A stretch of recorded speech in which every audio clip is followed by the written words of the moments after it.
No, I got you on this one, Coach. It ain't nothing. You know what I'm saying? Yeah. The fanatic. But we keep it 100, keep it real. That's the only way we know how to be. Talking that sports talk. You know what I'm saying? Straight out of South Carolina. Upstate, A64. Yeah. The FANATTIC. The fanatic where we keep it OG. We talking sports, so I call what I see. I love the fans like they part of my team. I love the fans like they part of my team. Come rock with me. We got it jumping like it's that valley. I call my dogs out the pound, let's go eat.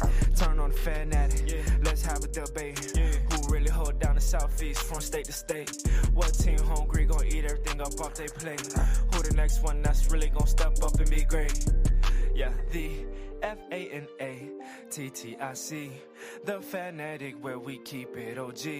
We talking sports, so I call what I see. I love the fans like they part of my team. Yeah, part of my team.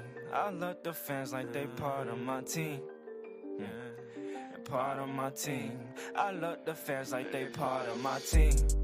Yeah. Don't forget to smash that like button. Comment, subscribe, all that. The fanatic. Yeah.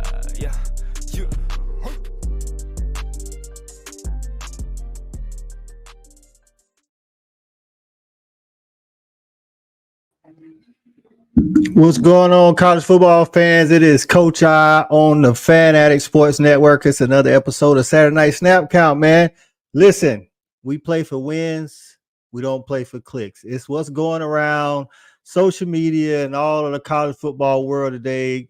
As you can see, Coach Landon definitely took it personal, like Coach Prime says all the time. But that's not the only big story today, man. We got a lot of stuff to talk about, dog. And y'all know how we do it, man. We always have some special guests to come on and talk about the day in college football. So, hey, man, if you like the content, don't forget to hit that like button, wipe your feet as you come in, as Jason from Hall of Fame College Football would say, and subscribe to the channel, man. Let's go ahead and jump into some of these, man. It's crazy out here, man. It's crazy out here. Just a quick recap from Thursday and Friday. Wisconsin beat Purdue 38-17. North Carolina State and Virginia were in a slobber knocker in the ACC. 24-21, NC State pulled that out. And Boise State got back on the winning track against San Diego State 34-31. Now today, earlier, man, just some games of note. Vandy and Kentucky is 45-28. Kentucky 31-7. Michigan over Rutgers. TCU 34-17. Don't listen. TCU is back in the top 25 after getting their thing handed to them by Colorado in the first game, by the way. Miami, hey, y'all, they're undefeated. I don't know. I'm just saying. I ain't saying that. I know it's been in Miami, Ohio, and Temple, but they're undefeated. That's all I'm saying. Kansas making noise in the Big 12, 38-27 over BYU. Louisville faking a kneel down and going for about 40 yards at the end of the quarter was crazy, man. 56-28 over BC. Texas Tech loses a close one to West Virginia. West Virginia is 3-1, by the way. I don't know if a lot of people had them winning more than 2 or 3 games this year. Tennessee blasts UTSA 45-14. And then we got some other games we're going to talk about, man. But we're going to go ahead and bring in some of our guests, man. We're going to start the show off. We're going to talk about that Clemson Florida State game. So let's go ahead and bring up our guest, man. Our first guest is Ace, my guy from Colorado, man. He's coming here to talk about Colorado and what went on, man. It's my guy, David Talks Bus. What's going on, David? Coach I, thank you for having me on. I apologize. I was a little tardy getting into the back room. I've been applying my aloe vera spray all over my behind this evening after that absolute butt whooping we took today. Hey, man, we just glad you were able to make it in here, man. Maybe you can provide some insight on what went down with the Buffaloes, man. All right. So let's go ahead and bring in our next guest, man. It's my guy, man. He's always busy, but he got time for us tonight, man. It's Unfair Sports. It's Jay. What's going on, Jay? What's good, Coach? Thanks for having me. Yeah, I'm usually traveling to soccer games and stuff for my kid. But, hey, I didn't have one tonight, so I said I need to pull up to the show and we can talk ball. That's right, man. That's right. We appreciate you coming in, man. And our last guest for now, we'll have more checking in, man. It's our guy from Big 12 Mafia, Nathan. What's going on, man? What's up, fellas? How you guys doing tonight? Good to see you, Jay. What's good, Nathan? Hey, man, it's a lot to talk about today, man. Let's start out with one of the bigger games at 12 o'clock. Clemson, Florida State. Jay, what's your thoughts, man? Clemson didn't look too bad. So, and that's kind of something I've said for like the last few weeks on them. Yeah, they lost to Duke, but Duke is looking really good. I mean, they're starting to run through everybody they're playing. So it wasn't a fluke that they beat them. Clemson does not look like the Clemson we're used to seeing. It's similar to Bama. And I know we're going to talk about them a little bit later, but they're just not that. The way the college football landscape was, there were 4 teams. They were the upper echelon, and then it was everybody else. And Joel Klatt said it best about a year ago. He said, when you get to like 5 to about 50, the separation is maybe by a touchdown. Maybe. That's how good the parity is in college football. But those top 4s were head and shoulders so much better. I mean, that was your Clemson, your Georgia, your Alabama, and then rotating Ohio State and Michigan, and then Oklahoma at some moments. So we're just not used to seeing Clemson play this mediocre. But at the same time, Clemson also lost 2 coordinators 2 years ago, losing losing Elliott as well as Brent Venables. They're longtime assistants, and it's kind of one of those things you get so comfortable with longtime assistants being there. Coach, we talked about this not too long ago. Once you start winning too much, you start losing staff members, and that run of dynasty, it goes away after a while. You start to lose it for a couple years until you find the right assistant and you redo it. And so in this game itself, Clemson showed us, no, they've got the talent. The coaching still has a little bit more to do, but Florida State is just head and shoulders a little bit better than them. They're that 2% better than what Clemson is putting out. Jordan, man, Travis is a beast. Whenever he gets going, he gets going.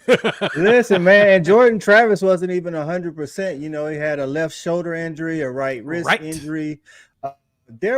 Cade played pretty good for the most part. There was some questionable Cade decision. There was an RPO right there at the end in overtime where it was 3rd and like 2, and you throw the ball instead of giving it to Will Shipley to try to get the 2. I don't know. And then that 4th and 2 call, the last play of the game, that was, like you said, some of those that coaching, that inexperience. I don't know. They got to get it together because they 2 losses in now. Nathan, what you think about Florida State Clemson, man? Well, I picked Florida State to win. I still think Clemson is overrated. They're not as deep as they have been in the past 3 or 4 years. And I think that's just a natural turnover. They're going to have a much better line and defensive back play next year. So I think we're just in one of those cycles where it's a down year. Okay, what about you, David? What you got on that Florida State Clemson? I know you got to check them out before the Buffaloes took the field. Yeah. Well, first off, I think, man, that new kicker for Clemson, man, was put in quite a tough situation for his first game, huh? But I mean, man, what a way to be welcomed into college football. But I think that Florida State, man, I think playing in these close games is going to serve them well as you get deeper into the season.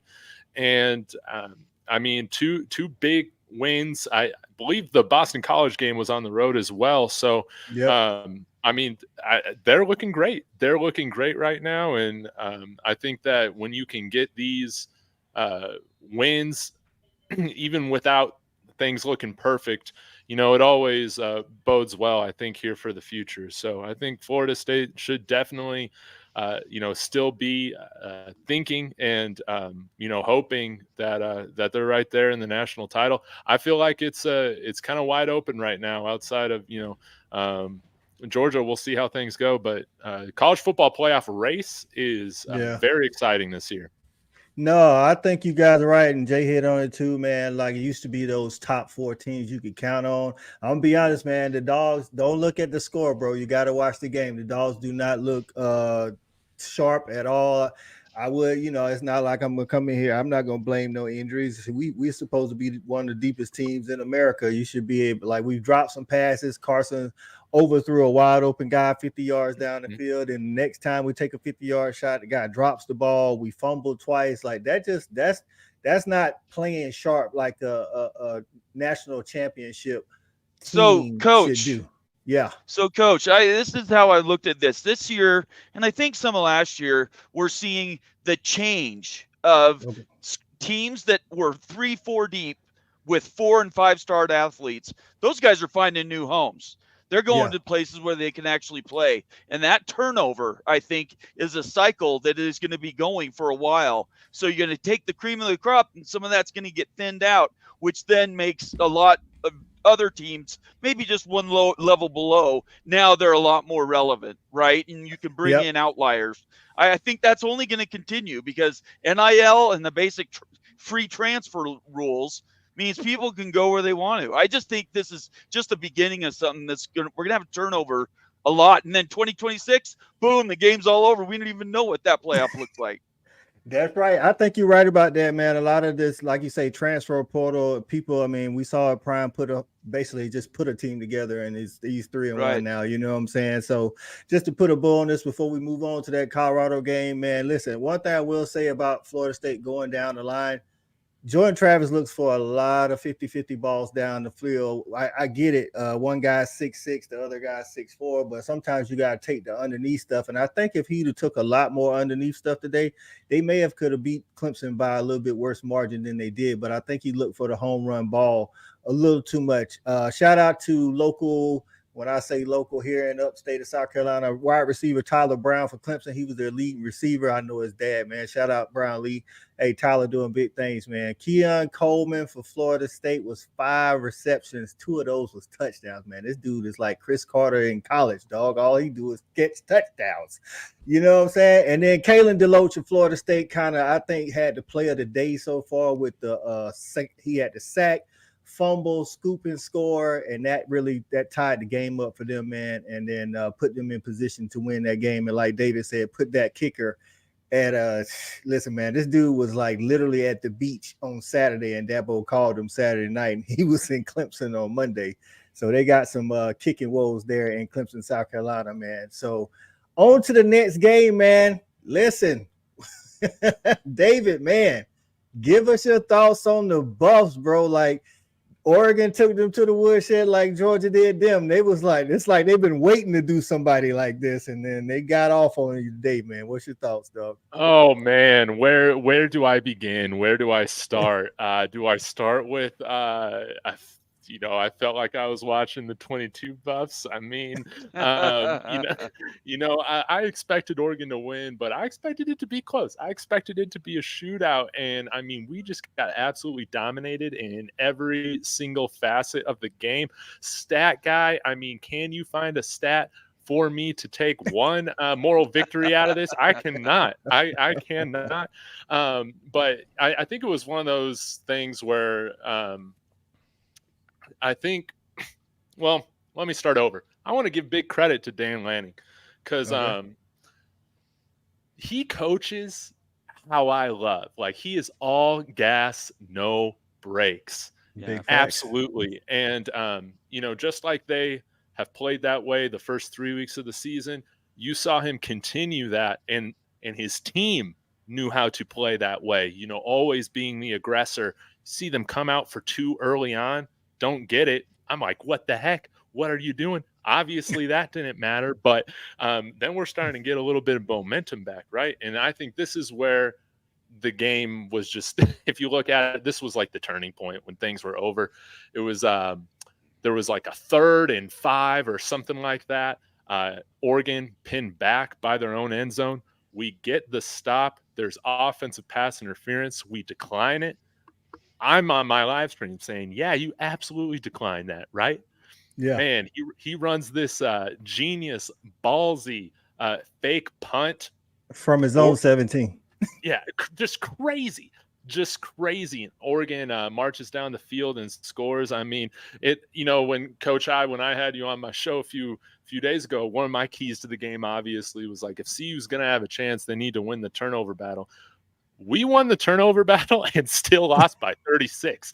So there's not, there's not much positive to take, from this matchup. I mean, there's a lot that I can get into in the nitty gritty when it comes to why is Alton McCaskill playing in the fourth quarter, but not in the first. I mean, Lanning came out and said post game that they knew we weren't going to run the ball. So they were just focusing on defending the pass. I mean, we did Shedeur no favors, not even attempting to establish a run game. That's how I felt. So, man, there's a lot to learn from this week.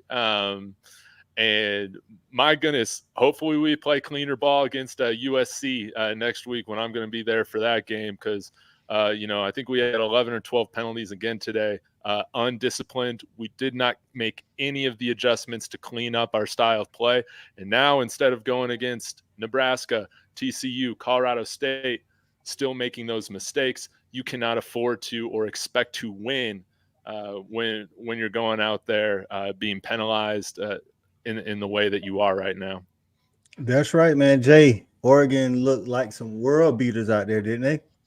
Look, Oregon, for me, I expected Oregon to make the Pac-12 championship game. That was one of the teams I called at the beginning of the season because top to bottom, they have one of the best teams in that conference. And as much as we make jokes about Bo Picks, in which I always make the joke, he's a veteran and he looks like it. He's out there playing with poise. He's playing with confidence. He's running that off. Dan Lanning does not have to worry about that offense because Bo Nix is there. Next season is a different story. But while Bo is there, no concern. He can focus on that defense. The defense looked good. I had questions. They let Texas Tech put up 30 points on them in Lubbock, and they only won because of a pick six with it became an 8-point game, a 7-point win instead of a 1-point win because of a pick six in the last minute of the game. So it felt like they were vulnerable. I thought Colorado offensively could figure it out and play in a shootout. I was completely wrong. Colorado was not ready for that defensive line. Their O-line is not ready or fit to handle anybody like a physical Oregon, which Dan Lanning is a former Georgia of DC. Yeah. So that means he's bringing in super physical defensive linemen. And Oregon's infamous for having them as well, but I digress. Yeah. Colorado wasn't prepared for a team like them, and physically they just got punked. They got punked. And am I shocked? In a way, I thought the game would have been a little bit closer. I thought that spread was too high. 21 sounded very high. But Vegas made a killing because everybody took Colorado plus 21. Yes, so Vegas made so much money. Got to give it to Vegas. They know what they're doing. They know how to trap you sometimes, and they also know how to hit the line right on the dot. So Vegas, gosh, I hate y'all sometimes. What you talking about, Jay? I took 21, the Colorado into 21. But one thing I told David, Nathan, on his show was I worried about how Colorado was going to come out after that super emotional game last week. Yep. I get that CSU wasn't a good opponent, but you had the before game scuffle, you had the Travis Hunter hit, all of that stuff, man. Like, what do you attribute to the bad play of the Buffalo today? Well, there's a few things. First of all, Colorado's not deep. The players they got, they only go 1.5 deep. So you move one guy out of his position, they're going to be trouble. And the next few games, Colorado, it's going to be a dogfight in every one of those games. Dion will, try to get him up prepared. But he traded in 86 new players. His team is done over twice. Plus, the timing couldn't be worse. They lost Travis Hunter, their best player, no doubt. And if you've never been to Oregon and Autzen Stadium, it's actually not very big, 58,000, something like that. But it is not many schools can go up there and win. Washington won last year by 1 point. It's darn near impossible to beat anybody or to beat Oregon at Autzen. They're faster. They're much more quick on the edges. And I think just it was bad timing for Colorado. The other thing I'd say is with Travis Hunter out, they're going to have to find somebody else that he can rely on in the receiving core. Shadur Sanders is going to be running for his life for the next 3 weeks. And he just needs to, put on those track shoes because they're going to be coming at him with 7-8 every down because they can't run the ball. That's right. I was going to say at some point they got to find a running game to keep those guys off of Shadur. I think Oregon knew that at the beginning. They were sending 5 and 6 people like every single play. And the only reason why you do that is because you're not going to run the ball. That's right. So, for the time being, David, man, we'll put a bow on this one and move on to another one. But just tell me, man, listen, you have the prime and it's personal. You got Dan Lanning saying we're playing. This game's gonna be played on grass. Now, Hollywood, how you feeling about as a college football fan? I ain't gonna lie, I love it all. Shadur holding his, watch up and all that stuff. I'm good. I'm here for it. Listen, if we're gonna dish it, we definitely have to take it and respect it. When it comes our way. So, all respect to Duck Nation, to Puddles. I mean, Puddles was getting the push-ups in today with all the scoring. Hats off to Puddles putting in the work. And here's the deal: we're playing with house money this year, Buffs Nation. Right. Yeah. There's going to be some ups and downs. You cannot rain on my parade this year. I'm 4 for 4 right now with my preseason prediction. Hopefully I am wrong next week against USC, but we're bowl bound, baby. I still believe, and we're going to have fun here in Buffs Nation, baby. Yeah, that's right, man. Love it. Go ahead, Jay. Yeah, let me jump into that because that was exactly my prediction. When I saw the early schedule, I called them to start 3-0. I said these next 2 games, unfortunately, will be losses. But in the end, I expect Colorado to go 6-6 and make a bowl game. If they make a bowl game their first year in Coach Prime's era after replacing 60+ scholarships, bruh, that's big time. That's big time. Yeah. Like, what else can you say? Like, what knock do you have on them for doing that? You can't knock them. You can't. Jay, and like we have not won since YouTube was invented. We have not won a bowl game since YouTube was invented. Come on now. There you go. That's right, man. And listen, man, we all thought they would lose to Oregon. We didn't think it would look like this, but we thought they would lose. So at the end of the day, I thought it did. Actually, on my show, I called them losing by 42. So I was just a little off. But on my show, no, Oregon came to embarrass. Let's not lose it, right? Oregon came to embarrass the Colorado Buffaloes. The last 3 weeks, all the Fox and ESPN attention, all that stuff, the rest of the Pac-12 is just going, what is going on here? Next week, Fox is back in Colorado. They're going to go back and be there for another week game, the USC game. So don't lose it. Do not mistake this. These teams want to destroy Colorado this year. And Deion said it in his thing. He's like, if you're going to get us, you're going to get us this year. But after that, look out. So, but yeah, I think they're in real trouble. You come into Oregon and all the talk was about Colorado. Nothing was like, even Dan Lanning was on ESPN last night and they was just asking about Deion this, Deion that. That's right. He's like, man, I'm the Oregon coach, dog. Like, ease up on the Deion talk, bro. So, hey, kudos to Oregon for getting the win. Listen, I said at the beginning of the year, I thought the Pac-12 was the most competitive conference because of the quarterback play. Bo Nix showed all of those 42,000 snaps of experience that he's taken. It's like he knew everything that was coming, man. So shout out for David for coming on tonight, man. David's like, he had some stuff to say and get it out. So just like you say, man, if you're going to dish it, you got to be able to take it, man. So, hey, man, and I know you said you only had about 20 minutes, David. So if you got to run, that's cool, man. We about to jump into this Oklahoma, Cincinnati. Listen, man. Thanks, y'all. Hey, we'll see you later, David. Hey, before you leave, David, tell the people where they can find you, man. David Talks Buffs everywhere. Y'all be sure to hit that subscribe. I'm talking Buffs every day. The train is not slowing down. We're still getting going. So be sure to hit me up and, hey, come enjoy Colorado football. Have some fun with me. I appreciate y'all. All right, man. Talk to you later, David. So, man, listen, the Oklahoma Cincy game, man, Cincy play calling inside the 30 anytime they moved down the field was atrocious. Oklahoma's defense was good. Cincy was 3 for 15 on third down, and they had 14 possessions, and they didn't score a whole bunch. It was terrible. So, Jay, I'm going to let you jump in here first, man. I know you're feeling good about that defense. Yeah, first off, it was an introduction for Cincinnati to the Big 12. Welcome to the Big 12, guys. I'm glad that you guys are here. You played against a team that's dominated the Big 12 since its inception. And so, yeah, Oklahoma went out there and handled business. The thing you have to do is you've got to win the games that are placed in front of you. And you got to go out there and at least try, to me, cover the spread. The spread at game time was 13.5 on some books. Some was 13. We won by 14 points. We covered the spread. So I'm not mad.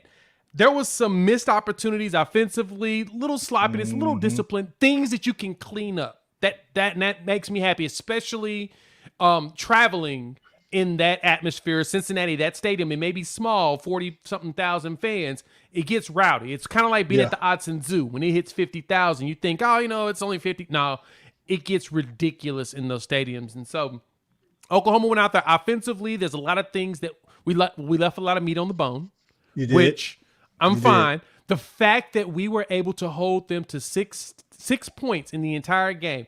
There was a set of stats that I had tweeted them out during the game. I'm going to pull it up real quick because I have them right in front of me. And I want to rattle these off for you. Cincinnati came into this game averaging 525 yards a game. 286 of those were passing. Another 239 were rushing, and 39 points per game. We held them to 376, 235 passing, 141 rushing, and only 6 points. That's what you're supposed to do. If you want to move forward in trying to compete for a championship, your defense has to put numbers like that up against teams that typically put up better numbers. Can I piggyback off of that? Yep. Yeah, welcome into the show, Andrew, Sideline Sports Network, Penn State, man. I know I saw you getting happy. Penn State must have scored again. So here's the thing. As I was following a man that has a way better background than I do, here's the thing. Do you cover? Do you have the backfield to cover? Do you have the guys that you can just hand off and it's going to get 4 or 5 yards every single time? Yes, we do. And right now it's 24-0. Penn State, Iowa. Penn State, Iowa. Okay. Yeah, So yeah. My bad. I didn't mean to throw you off track. You can go ahead with your Oklahoma. No worries. Take. Here's the thing. Oklahoma take. So Iowa is supposed to be a badass team with the defense, and they have all these things, right? Yeah. We have 24-0. Well, it is. And Iowa. right now, we got our second and third string teams in. That's how good we are.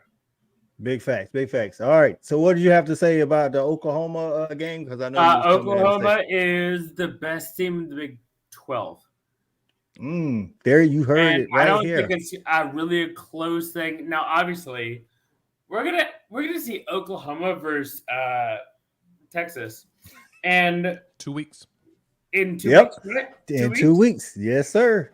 Yes, sir. It's gonna be settled on the field. It's just gonna be fun, right?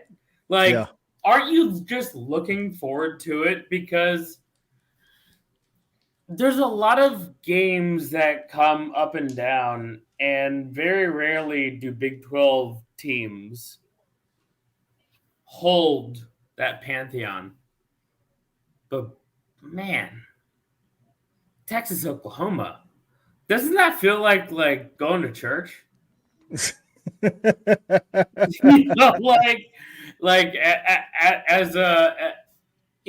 a God-fearing person, I feel like I go to church to that one, especially when you can deep fry a funnel cake.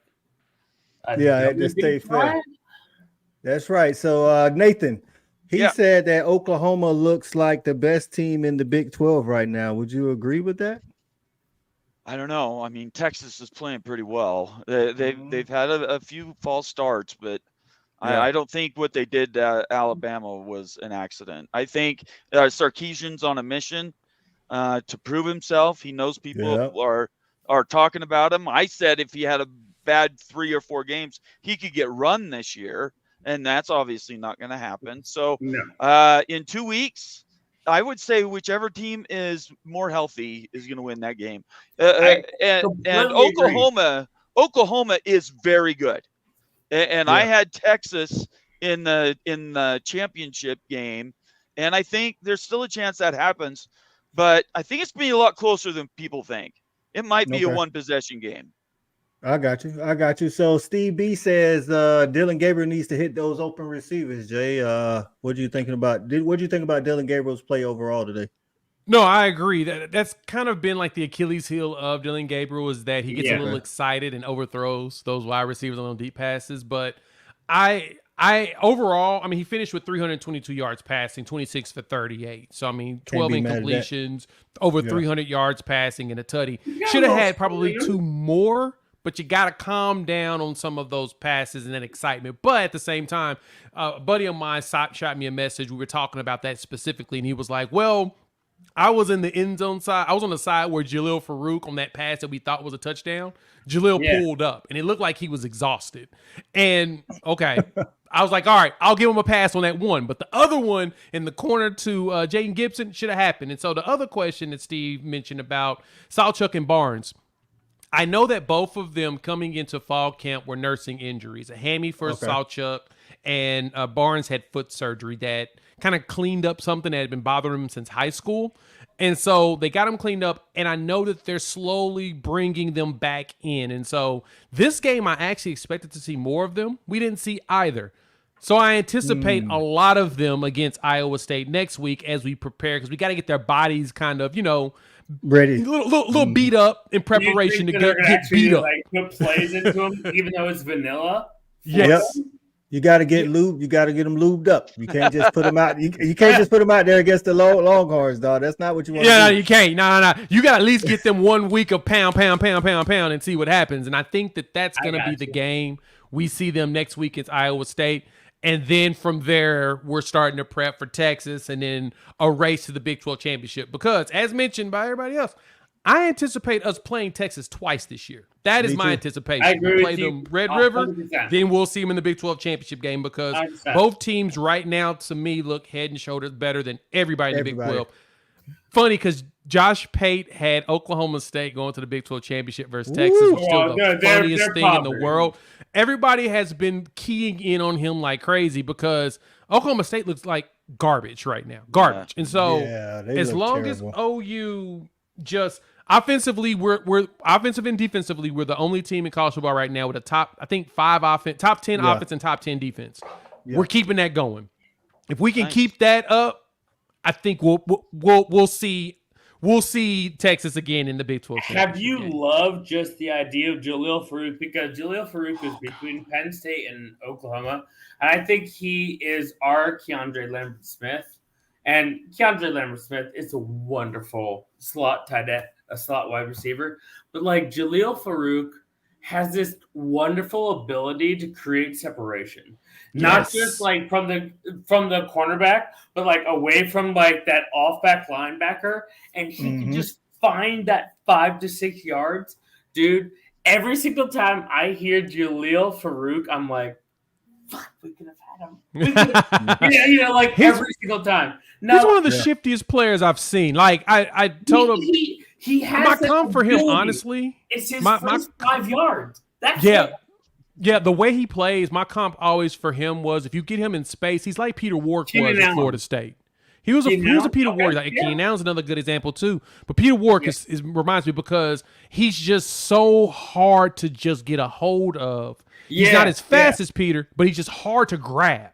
And he cuts and he drops that shoulder on people. You're right. Keenan Allen is a wonderful example. Exactly. That's another good comp. But like Jalil Farouk could be the next Keenan Allen, Like we can get there. You see Jalil Farouk at the Broncos or whatever, and you're like, oh well, fine, let's just do that.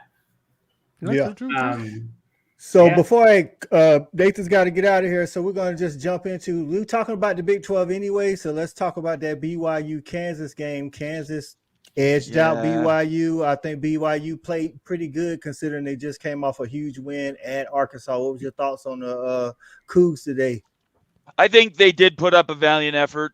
Kansas is very, very physical, and BYU doesn't have quite the depth on the line. So, yeah, they couldn't run the ball. I think Keaton Slovis played great. He had 2 interceptions, but both of them were like trying to force stuff downfield. So, Yeah. I think they'll be okay. Next week they have Cincinnati at home, in Provo, at Elevation. I think they'll play well. But yeah, I was disappointed. I mean, they were in the game for 3 quarters, and then after that, it just you got away from them. Yeah, I think they played good today. Like I said, that was a big time win at Arkansas last week, and I was wondering how they was going to come out against Kansas. And actually, I think Kansas is a pretty good team. I don't think they're going to make it to the Big 12 championship, but as long as Daniel stays healthy, they could be, in somebody's back pocket at the end of the game. So I think the Big 12 people should definitely watch out for Kansas, especially if you're playing in Lawrenceville. So, Jay, do y'all play Kansas this year? No. Yes, we do. We actually travel up to Lawrence, Kansas, and play against them. Let me see which game. Have you ever been? It's a pretty 28th. rad campus. No, I've never been. Yeah, I've been up there. I've actually been to Allen Fieldhouse. I went to a Kansas basketball game. Oh, basketball, and it's nice. the entire campus is pretty dope. It used to be bad, and now they're doing like the huge renovation, right? I was about to say they just committed to like 220 million, 200 million, something like that. Well, their field looks like a Texas high school field. The fans and the stadium, it just needs small, like the full. It just needs a renovation, right? I'm from Midtown, Georgia. I see Grady High School. They have a larger stadium. High school. That's crazy. Well, same thing. They do right now. They do right now. Yeah. Yes, they do. Coach, go ahead, Nathan. I just want to tip my hat to Kansas. They played well, and I don't want anybody to think that any BYU person disrespects Kansas at all. We totally respect their team, the way they played, and I think they're going to do good. I don't think they're going to make it to the championship. I'm with you. I still think Kansas State is going to have something to say. I had Kansas State and Oklahoma in the championship game, so we'll have to see. Kansas State and Oklahoma. Okay, we'll have to see. Like you say, Texas, I think Steve B said Texas looks good, but the last 2 weeks they played teams with backup quarterbacks. That's true. True. Yeah. True. I think the Red River is gonna, show us a lot about Oklahoma and Texas. No, you wanna know what's gonna show us about Texas?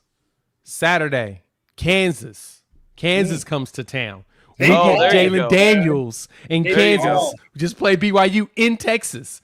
That game right there is going to tell us everything we need to know. Jalen Daniels is a stud. That guy is going to be playing on Sundays. And honestly, you just let him do whatever he wants to do. I would just turn the entire playbook over to him and say, go. Play street yard ball.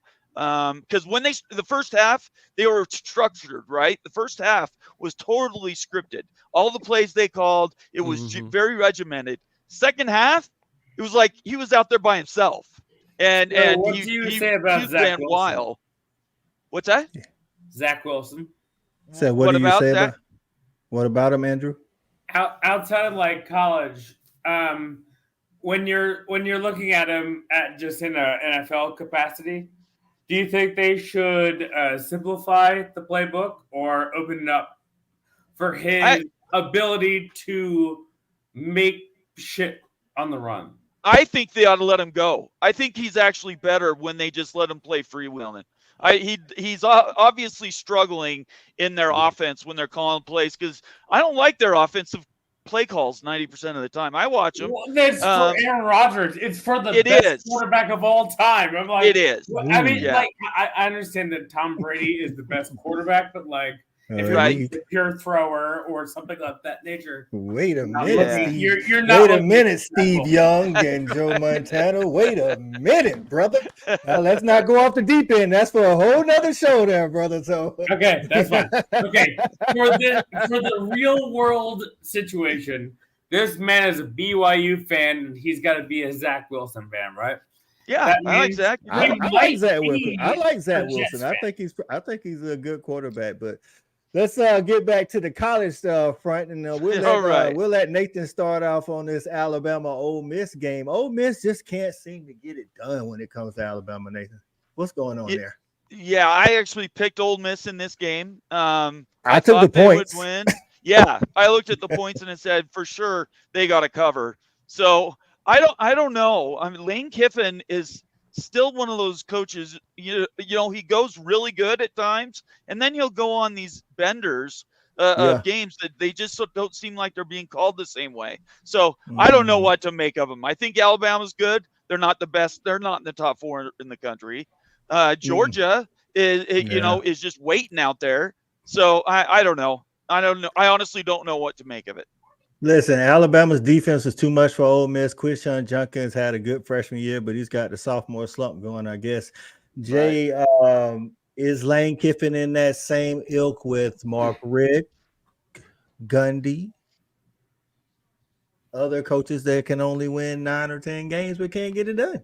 Yeah. I would always put Lane Kiffin in that category of coaches that they're going to win you 9 or 10 games a season. Just be happy with that. He's not going to get you to a national championship. It's just he never can get you over that hump. And so when this game came in, I picked Alabama and to cover the spread. And I said that specifically because Lane Kiffin lost to one assistant. There's no way he loses to 2 former assistants on the same team at one time. He don't go with the threesomes. That ain't happening in his game. He was going to go out there and make a point to make sure no matter what, they were going to win. Now, first half, they looked awful. They did not look good at all. Something was broken, but then the second half, guess what they did? We're going to run the Jalen Hurts offense. Let Milroe just scramble, run. We're just going to pound it down their throat. Yeah, what happened? Right. They ended up winning that bad boy, and they took the lead, and they kept going. The defense looks stout. It's just Milroe is not built to be Bryce Young, and you got to recognize it and not stop trying to make him be Bryce Young. Thank you. Like I've been saying that, like I thought they were going to come in and try to do like a Jalen Hurts style offense, but I guess Tommy Reese came in and thought he was going to be able to toss it around the yard. Maybe that was all a ploy to get Tyler Buckner some snaps eventually, but that didn't work out either. The defense did look good. Jackson Dart didn't have a lot of time today, and I was like, man, is Lane Kiffin? I mean, do we give him too much credit? I mean, he's supposed to be a good play caller, but when he plays against the elite teams, he doesn't look good. When he plays against the 8-win teams and under, then he looks, pretty spectacular, I would say. I like that. I like what Jay said. I think that's a good definition. He's a 9 or 10er with a bowl game. Yeah, I think he's going to do it on a regular basis. That's right. He may get you to a New Year's 6 game on the off year here and there. It's just something about the way Lane coaches. They always fall to the teams that they need to be to get over the hump. I just don't think he can get teams over the hump. Yeah, me too. I'm with that too, man. And shout out to Alabama for hey, man, they back on the horse. The West is still wide open. Does anybody have a final score on the Arkansas LSU game? LSU won. Did they? 34-31. Wow. It's on the goal line. God. Listen. Oh, you talking about Ohio? Yeah, Ohio State is on the goal line right now. Ohio State's on the goal line with Notre Dame. I'm looking at it right now. This is 7 seconds. 3 seconds left. That's it. 3 seconds. That's it. Whole damn game. 3 seconds is left. One play call. One play. This is it. It's for Autumn points. No timeouts. I took Notre Dame. Yeah. See, that's just it. I took Ohio State. I took Ohio State. Yeah. No, he didn't get it. He didn't fucking get it. Look at the Penn State. He must be watching live. He has to live because I'm watching it on my computer. Yeah. He's ahead. He's ahead of the stream. Wait a second. It looked to me like he got it. He did get it. That just went over. That's a touchdown, Ohio State. Oh, he's in. That's a touchdown. Yeah, what are you talking that's a touchdown. I don't know what game he's watching. I don't know what you're watching. I'm not sure what game he's watching.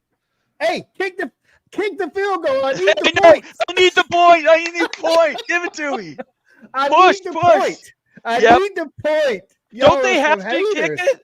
I thought you had to kick it. Not when time runs out. You don't. Oh my gosh! Oh my god! Vegas is cleaning up right now. Vegas. This is how Vegas gets you, man. I took That Ohio is State nuts. and 2.5, dog, and then they win by flipping. Oh my gosh!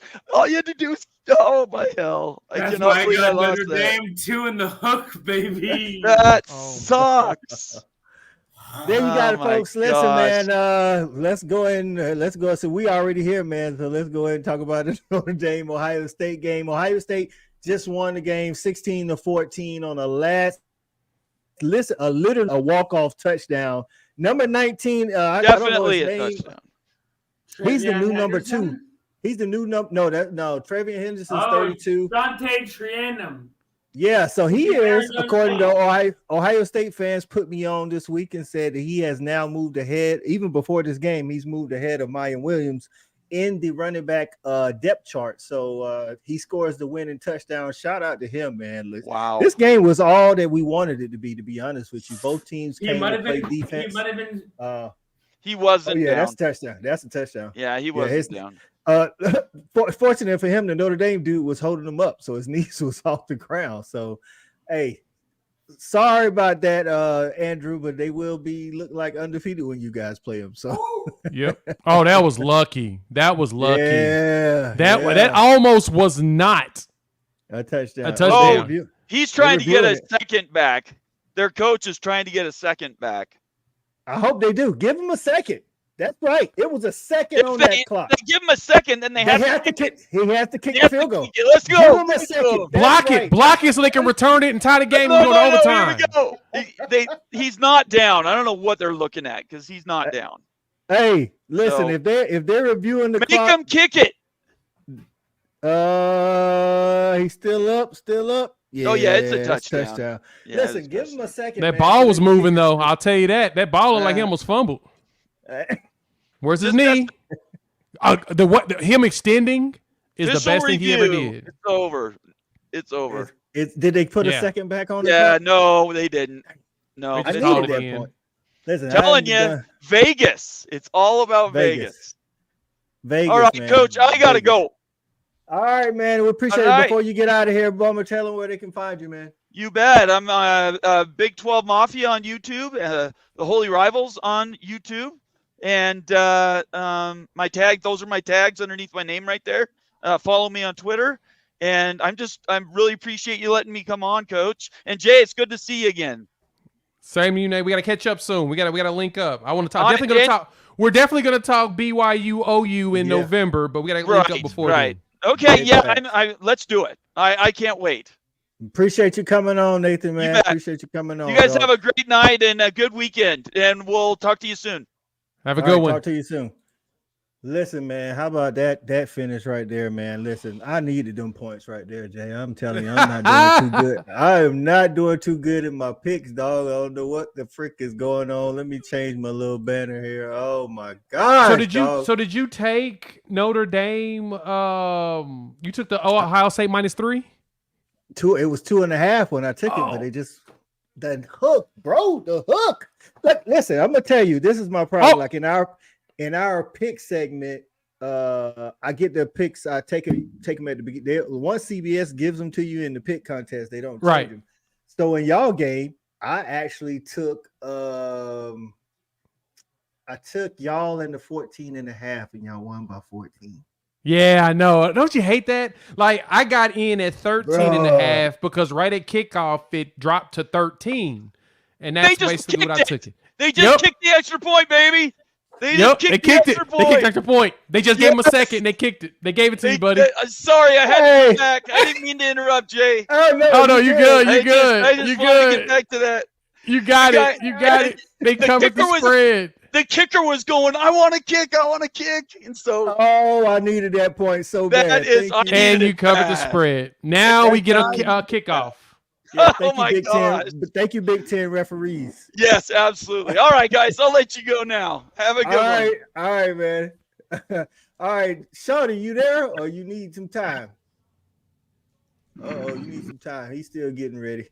Oh my God, I needed that right there. I'm trying to win this pick'em contest, dog, and it is like these these I feel bad. books. I feel bad because now they add this 1 second. I kind of want Notre Dame to run it back for a touchdown just to give us more chaos. It's just I just want the chaos, man. That'll be hilarious, bro. If they run hilarious. it back, dog. This. I don't know. I'm gonna lose it. Oh my god. So much money crazy, man. swung. But look, man, So much. Ohio State, Notre Dame. Honestly, I think both of them look like playoff contenders. To be honest with you, I don't know, what Notre Dame or whoever loses this game, because technically, like you said, he could run this thing back. But they both look like playoff contenders. What do you think? I agree 100%. So Notre Dame, looking at their schedule, they got Duke next, which is going to be a good one because it's a road game too. Bro, they travel Duke, and play. They play Duke out there play. at Duke. They and they got USC coming to the crib to South Bend in the middle of October, and then they travel to Clemson. So we've got 3 really good games for them that's going to make them have to work. And if they got USC. Yeah, USC the middle of October, Duke, and then Clemson and Pitt. Man, they've got some games that they can continue to prove themselves. And the good thing is, this will be the first time that we've had a Notre Dame team that actually played a tough schedule that deserves an opportunity to make the playoffs. like I wouldn't argue if you told me this one-loss Notre Dame was to the playoffs. Finally. Because no, I saw their schedule. No, they play games that deserve it. That's We right. don't get that. We don't get that You very are right. often. It's usually a shoe-in because they're undefeated and they really didn't play nobody. No. They battle tested, baby. That's right. And so if they make it this year with 1 loss, nobody can argue this schedule. These dudes are taking on Look at that all schedule. comers this year. And this, like you said, you got SC, you got Duke. And Duke right now, listen, not for nothing, Duke is in the ACC race. I mean, let's face it. Duke is in the ACC race. Duke, Florida State, Miami, and depending on, looks like North Carolina's pretty much handling Pitt, but it's still a game, I guess you would say. 17 points, fourth quarter, 12:50 to go. But Duke is right in the thick of things, dog, and I think they get some of these big-time games at home, and that's going to be key because, listen, the people are crazy going in Duke, but let's not act like they got 50, 60,000, you know what I'm saying? But Right. you know what I mean? But Notre Dame, you hit the nail on the head. We always clown a 10-1, 11-1 Notre Dame team in the BCS era for making it and getting skull drugged by whoever they play. But this year they will be battle tested because these guys have come and they playing so physical. Like, I don't even know. Like, they don't look like the typical Notre Dame team, No, you're right. This looks like a much better. Marcus Freeman has done a fantastic job of building this team. The roster looks good. The players are good. Sam Hartman, I mean, even though he's like 45 years old on AARP, the man, I mean, look at his face, man. He looks like he's a freaking underwear model for Calvin Klein, and he's been doing it since he was 15. Like, he's about 40 years old at least. He plays like a veteran quarterback, and he plays very well. And I love how this was really a defensive battle. Like, even with both teams, we got questions about Ohio State's 3-0 at halftime. Yep. Right. We have questions about Ohio State's offense with their quarterback, but with Notre Dame, we didn't have any questions with Hartman. He's been looking good, and so I like how this was a defensive battle. I like how they went back and forth. The question's going to be for me now is, can Notre Dame keep this going, only lose 1 game, and put themselves in a playoff a conversation, because they can do it. Ohio State, I want to see what they look like against Michigan. That's the only game I care about. I don't care about nobody else they play. And honestly, at this point, I mean, I guess you would have to say the Penn State maybe, but they kind of handled Penn State last year after a slow start. But you're right. The only team that they haven't been able to conquer, and Ryan Day is going to need it, is Michigan, because I think if he loses to Michigan, there's going to be some real talk about trying to possibly get him out of there. So because those which is the dumbest thing I've been saying the same to me. Like, this dude has lost like what, 5-6 games in his career. Total. Yeah, like total. And we're talking about a missed field goal, from being in the championship last year against a TCU team that would have been overmatched regardless of who they was playing between us and Ohio State. I mean, and then you had the Justin Fields, year where they went to the championship. I'm like, I don't know what else they want from this guy. I get it. You want to beat Michigan, bro, but you can't be talking about hot seat from only losing 1 game a year. Right, man. If you can get a coach that, because to me, if you lose 1 game in a season and only 1 game, that's getting over the hump. Because at a certain point, you're going to hop over. That means you're bringing in the right players to get past it. That was the thing with like Mark Richt that you all had at Georgia. Was his problem was he would have 2 and 3 loss seasons. Getting from 6 wins to 10 wins, it's difficult. Getting from 10 to 11 is really hard because there's always that team in your way, the one that's always holding you back. If you can get past that one team every once in a while, you solid. Because Ohio State beats everybody they're supposed to, but right now, Jim Harbaugh has built his team to beat Ohio State. Yep. Georgia right now is built to beat Bama at its highest.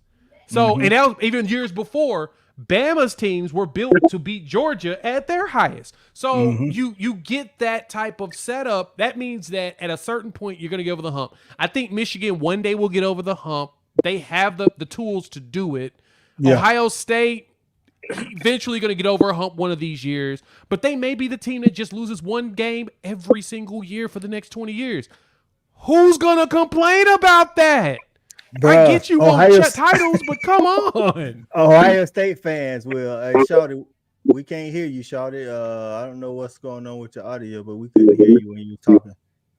Can you hear me now? Yeah. We can hear you now. Yeah, welcome into the show, my guy. Shawty from Just My Damn Opinion, man, and my co-host from Respect the Hedges. What's going on, Shawty? What's up, Jay? What's up, Coach I? What's good? Hey, man, we just in here talking about that Notre Dame, man. Notre Dame looking pretty good. Even though they lost, Notre Dame is looking pretty good. What you have on that Ohio State Notre Dame game? Hey, man, this is what I want to say. At the end of the day, we all have names, we all have recruiting, we all do this.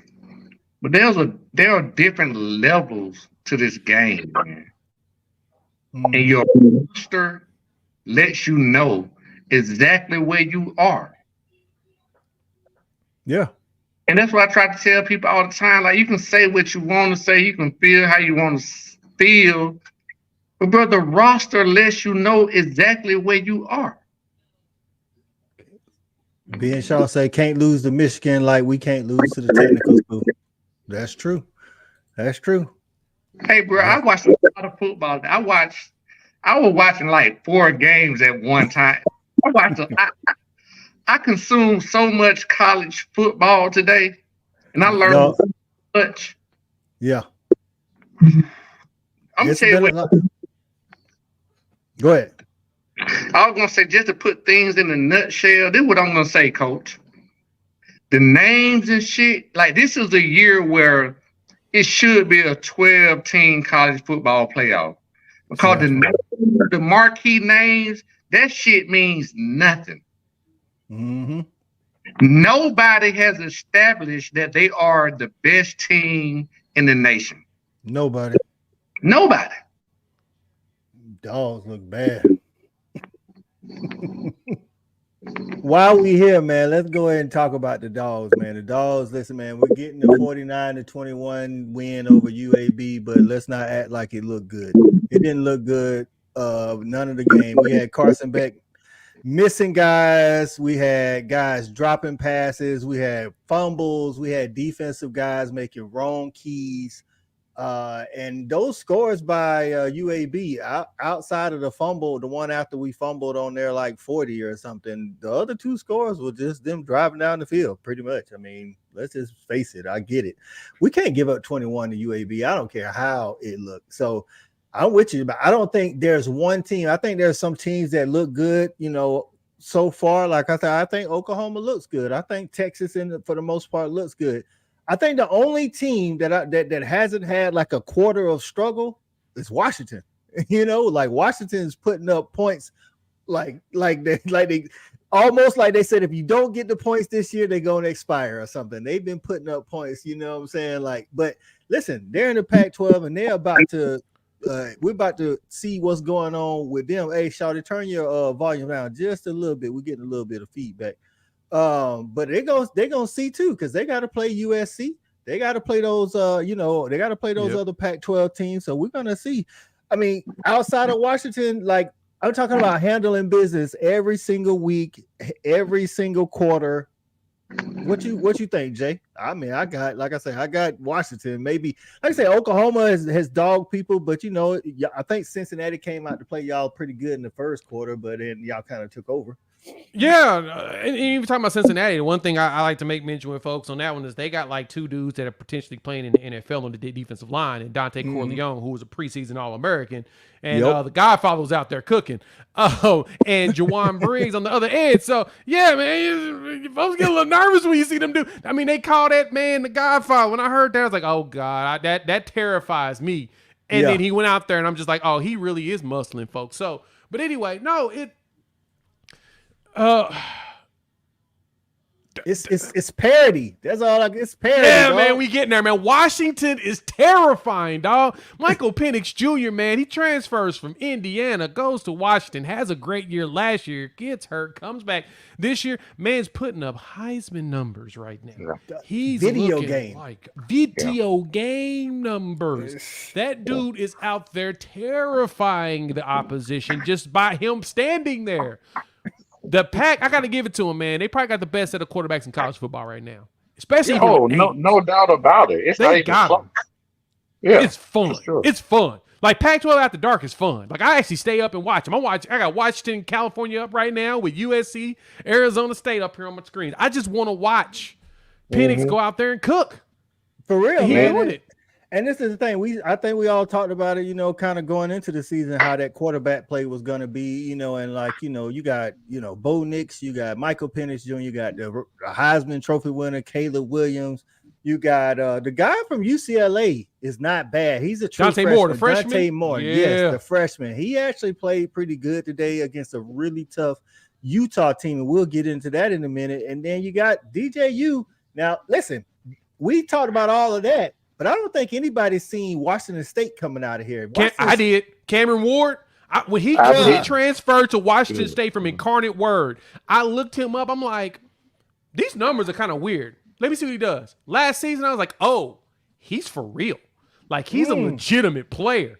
Okay. Cameron Ward's a beast. He's one of my favorite players. Him and Drake May are my two favorite quarterbacks in college football right now that are under the radar. Drake May, not so much anymore because everybody knows North Carolina. But Cameron Ward, dog, just watch him play, man. Dude's a video game. Good. I watched him just preparing for the the Colorado State preview a couple of weeks ago. I watched the Washington State game against Colorado State, and I was like, God, man, this dude is pretty good. You know what I'm saying? But then, like that day when they played against Oregon State, and not for nothing, Oregon State got a good defense, and they got a number 3 on Washington State's team, wide receiver. I don't know what his last name is, but that dude was cooking Oregon State today. Like, they couldn't tackle the dude.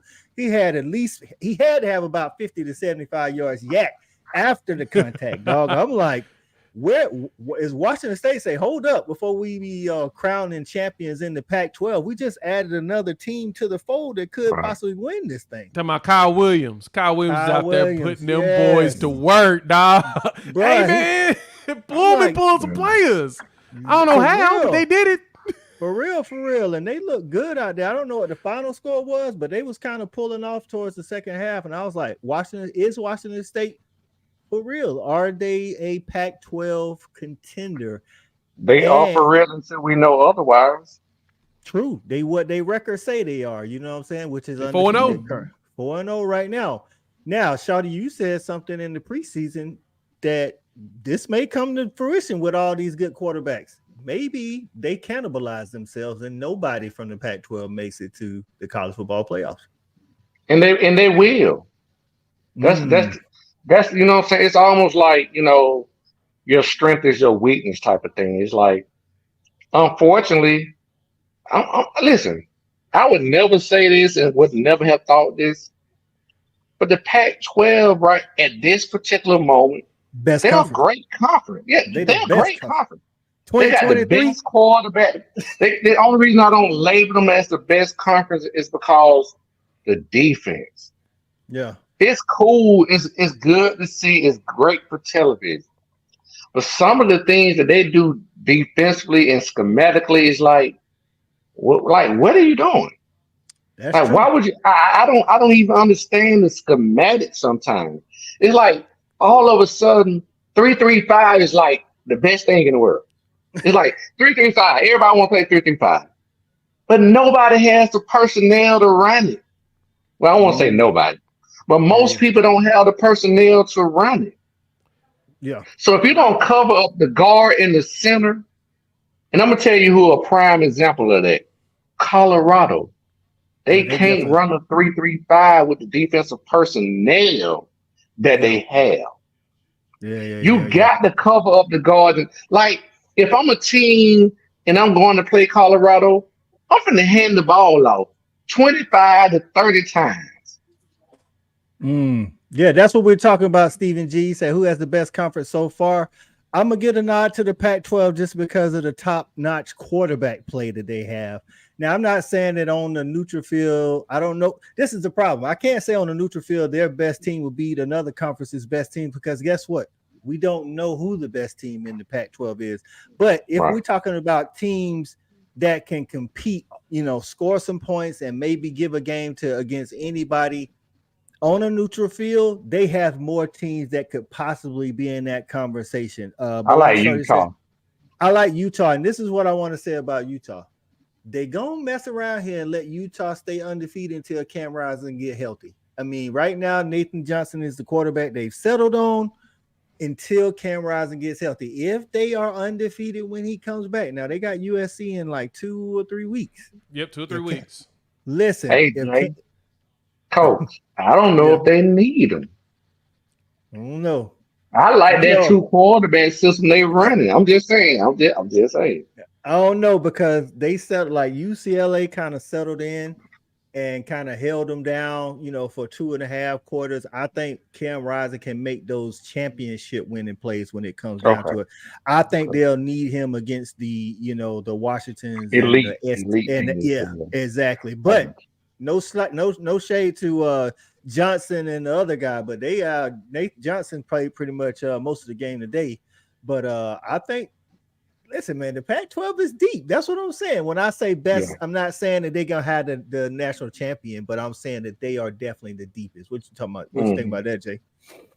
No, 100%. Top to bottom. I mean, when you go from Caleb Williams winning the Heisman Trophy all the way down to DJ Uiagalelei and even Jaden Rashada, who actually looked pretty good when he was healthy for Arizona State, and Dante Moore. I mean, the names of quarterbacks, it's crazy because you can name all their quarterbacks. Like, when you go through that list, you can really name them. Like when you go look at other conferences, you struggle with some of the other quarterbacks. Like, man, I don't know who they throwing out there this week, but when you talk about the Pac, you know them players from up top to bottom. I mean, hell, like I mentioned, Cameron Ward, a lot of people don't even know him, and I'm just like, go look at him playing. You're like, oh, no. He's a baller. He's a baller. The man can play. It's almost like, why in the Pac-12? Like, this will be the year that y'all in.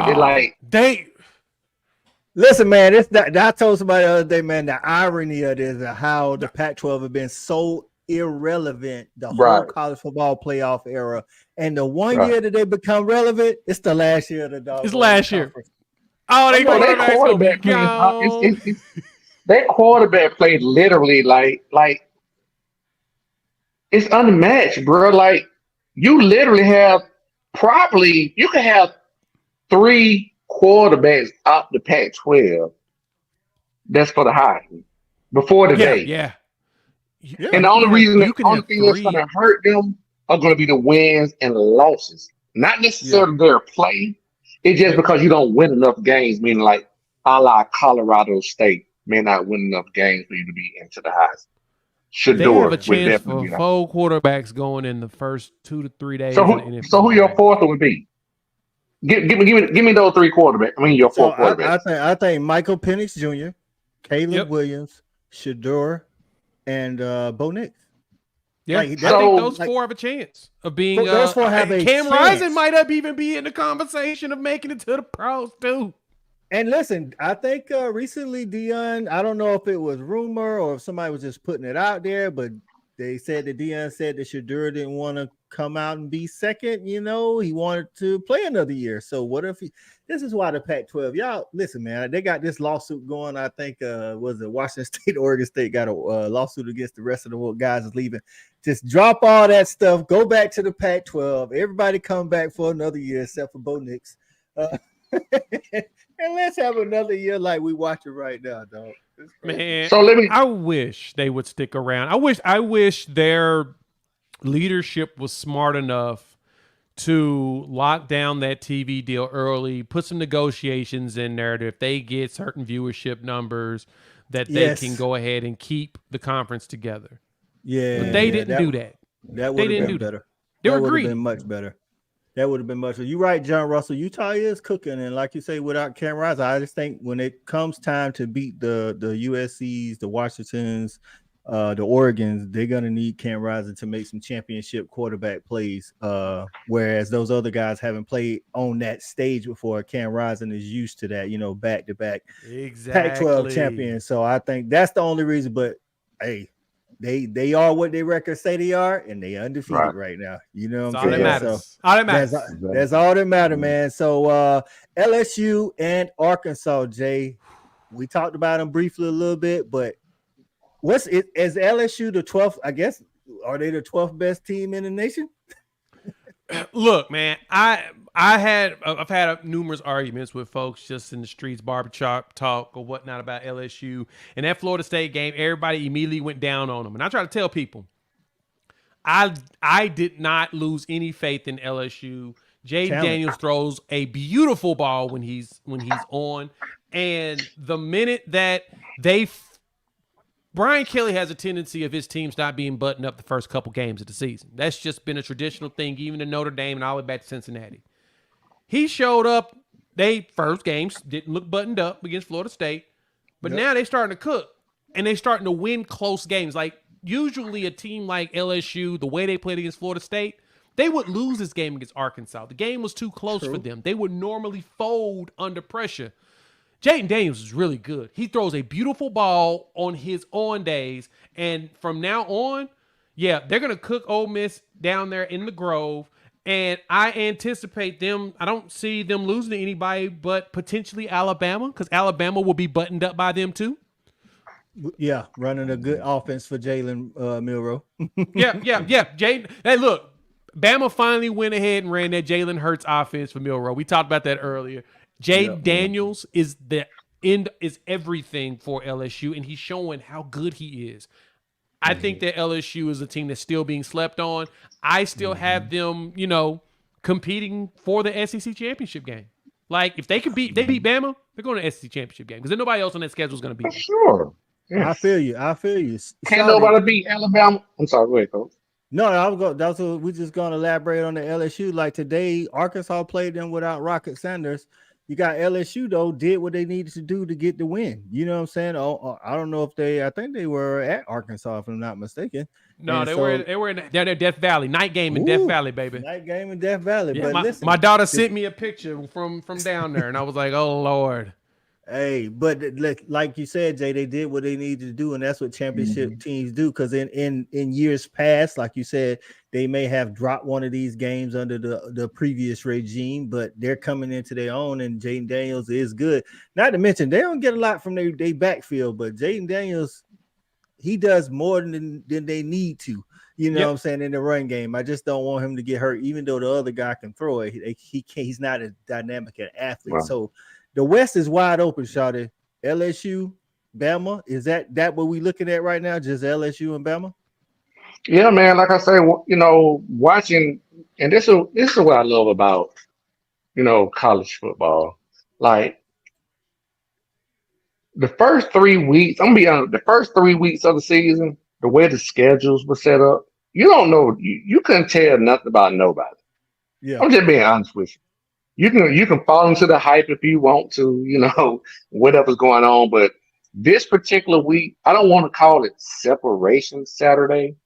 Yeah. But it definitely gave you an idea of really how good you were and can be. You know what I mean? So with LSU, I'm gonna be honest with you, like LSU and Alabama in the West, can't nobody beat those two teams but themselves or each other. LSU and Alabama are the best two teams. And what's gonna separate? And I'm gonna lean toward LSU because what separates them is the trigger man. That's what separates them. Exactly. LSU got a better quarterback. That's why they beat Alabama. But Alabama, I'm gonna tell you something. Folks can say what they want to say about Nick Saban or Alabama.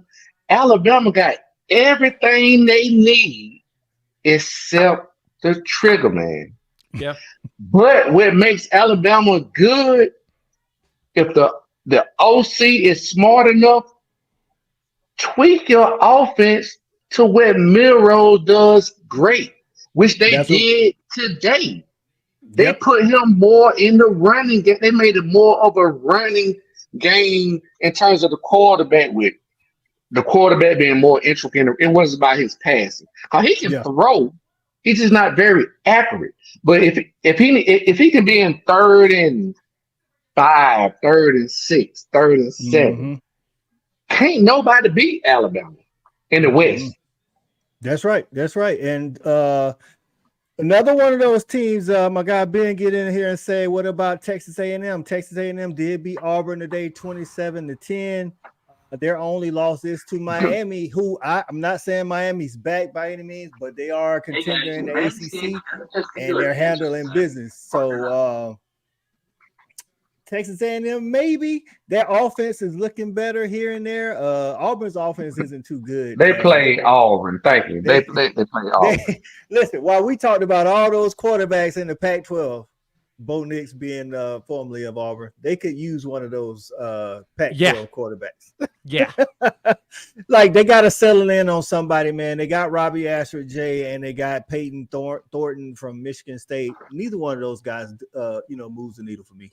Yeah, Peyton Thorne doesn't move the needle for me at all. And I hate to admit this, but my boy Chris from Over the Horns Down podcast definitely has been an advocate for Thorne being thrown on the bench because of how bad he was at Michigan State. And yeah, it looks like that's definitely true. 6 for 12, 44 yards. He was god-awful. Woo! Auburn was awful. And I thought Hugh Freeze was going to finally, get Auburn going. They started off 3-0. I'm like, okay, no. This is definitely going to go backwards going forward. Jay, it's the trigger man. Yeah, no, you're right. Shawty, you straight. Hey, you spot on with that one. But the funny is, they were struggling in this game too until they got Max Johnson in the game. They got Max in there. Max went out there kind of cooked. So I went to the store, come back. Max Johnson's throwing touchdowns to his brother. I'm like, what happened to Connor? What happened to Connor Wigman? Did he get hurt or they just pulled him? And I think he's done for the year. I think he might have I think like somebody mentioned was maybe a fibula break or something. Yeah. Okay. So guys, just real talk. Just think about this, and I know it's cliche because I've said it once or twice or even maybe thrice. Every blue blood, a great team, not great, but good team that you expect to be good, any problems that they are having is because they breaking in a new quarterback. All the teams that are good, that who we thought would be good, they breaking in the same quarterback. That's right. OU's it's doing a trigger good. Man. Second year for Dylan Gabriel. Quinn Ewers, second year, at Texas, started for them. All of those outside of DJU, but he's no new to the college football scene quarterback. But all of those guys are returning. Dante Moore is probably the exception at UCLA, but he's actually doing pretty good. But he's under Chip Kelly too. So, but you're right, Shawty. I mean, LSU brought back a quarterback. Alabama's breaking in a new quarterback. It's like at Georgia, we're breaking in a new. Technically, he's been there, but he hasn't started since he hasn't started or played significant minutes since his senior year of high school, which was 3 years ago. So, Jay, you Oklahoma guy, right? Yep. Mm-hmm. So what I'm gonna say, Jay, guess who was the best player on Oklahoma field today? It was Danny Stutzman on the defense. It wasn't. No, it wasn't. No, I'm gonna tell you who it was. It wasn't Dylan Gabriel, dog. It wasn't Dylan Gabriel. No, I'm gonna tell you who it was. Who? It was Jones. Emory Jones was the best player for Oklahoma today. Hey, So defense, man. Brent Venables. he was great between the 20-yard 30. line on their 20 to Oklahoma's say red zone 30. 25 30. 20. About the 30. Yeah. 20 to 20. Folks, it was like 12 on 11. He was y'all best player. I I have never seen a I can see that because he quarterback was bad. Bruh. And I mean, I talked about the numbers earlier, in man. critical moments, Jay. Yeah, no, you're right.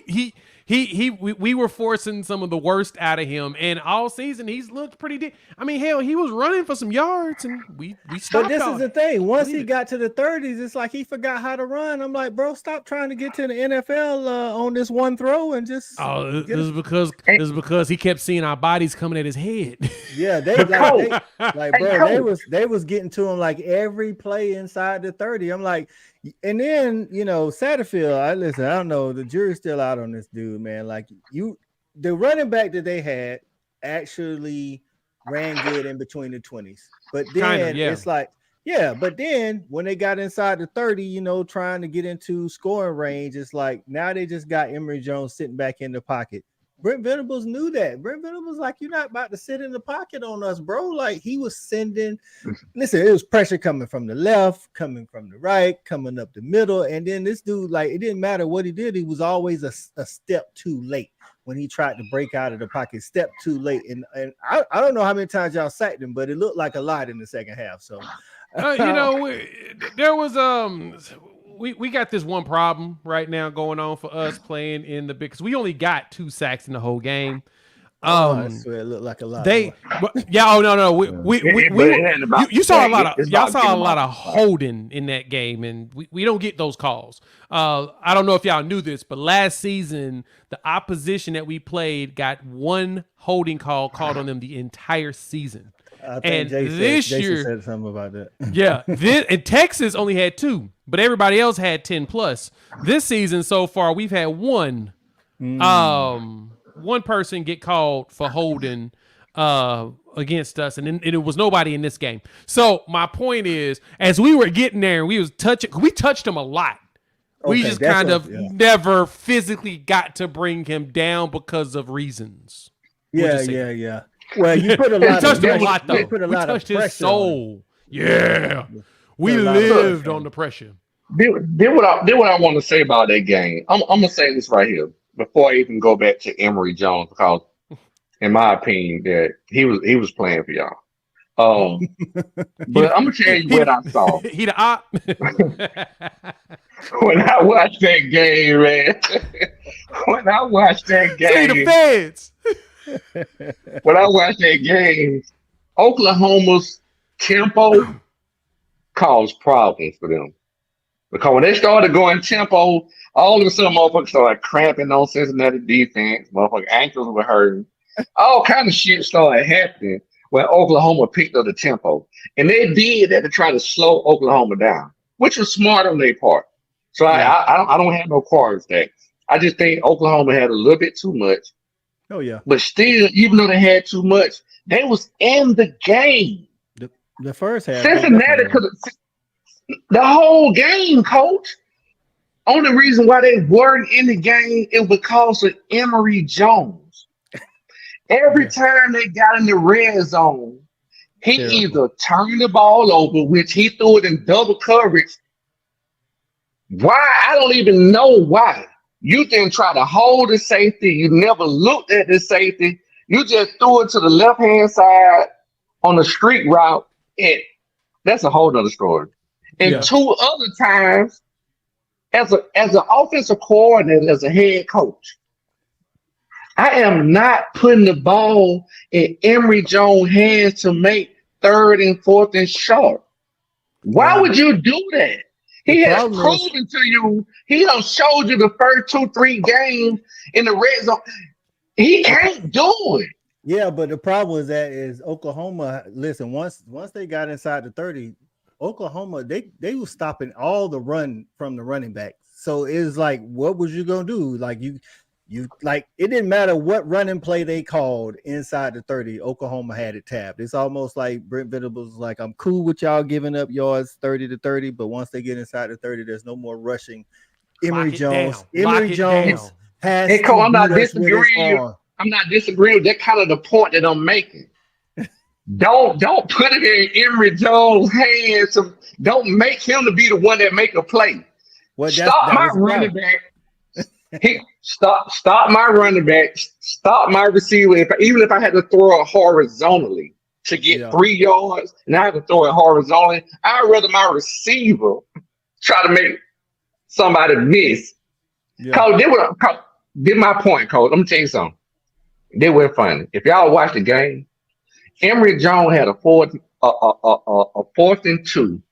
Yeah. Inside the 20, they ran a speed option. Oklahoma stopped them. The next possession, get what? Oklahoma had the same drive, 4th and 2 inside the 20. Get what they ran? Speed option with Dylan Gabriel and got it. Are you fucking kidding me? They ran the same play. They ran, and let's go back. Watch the video. There's a difference there. There's a difference there, Sheldon. But there's a difference there. You got Brent Venables defending it with this guy Stuntsman that then came over. And hey, no slight to Cincinnati, because like Jay said earlier in the show, they got 2 really good defensive linemen, but they don't have Brent Venables back there. You know what I'm saying? Like the Jimmys and the Joes and that coaching staff. But you're right. I get it. But at the end of the day, kudos to OU for having Brent Venables and being able to stop that, because that's what Emory Jones brings to the table, his legs. We all know that. And if you take them legs away from him, like he looked god awful trying to throw the ball, bro. Like he had a couple that may have looked good, but I don't know if he threw the ball 25 times or whatever, but I can guarantee you 70% of his throws did not.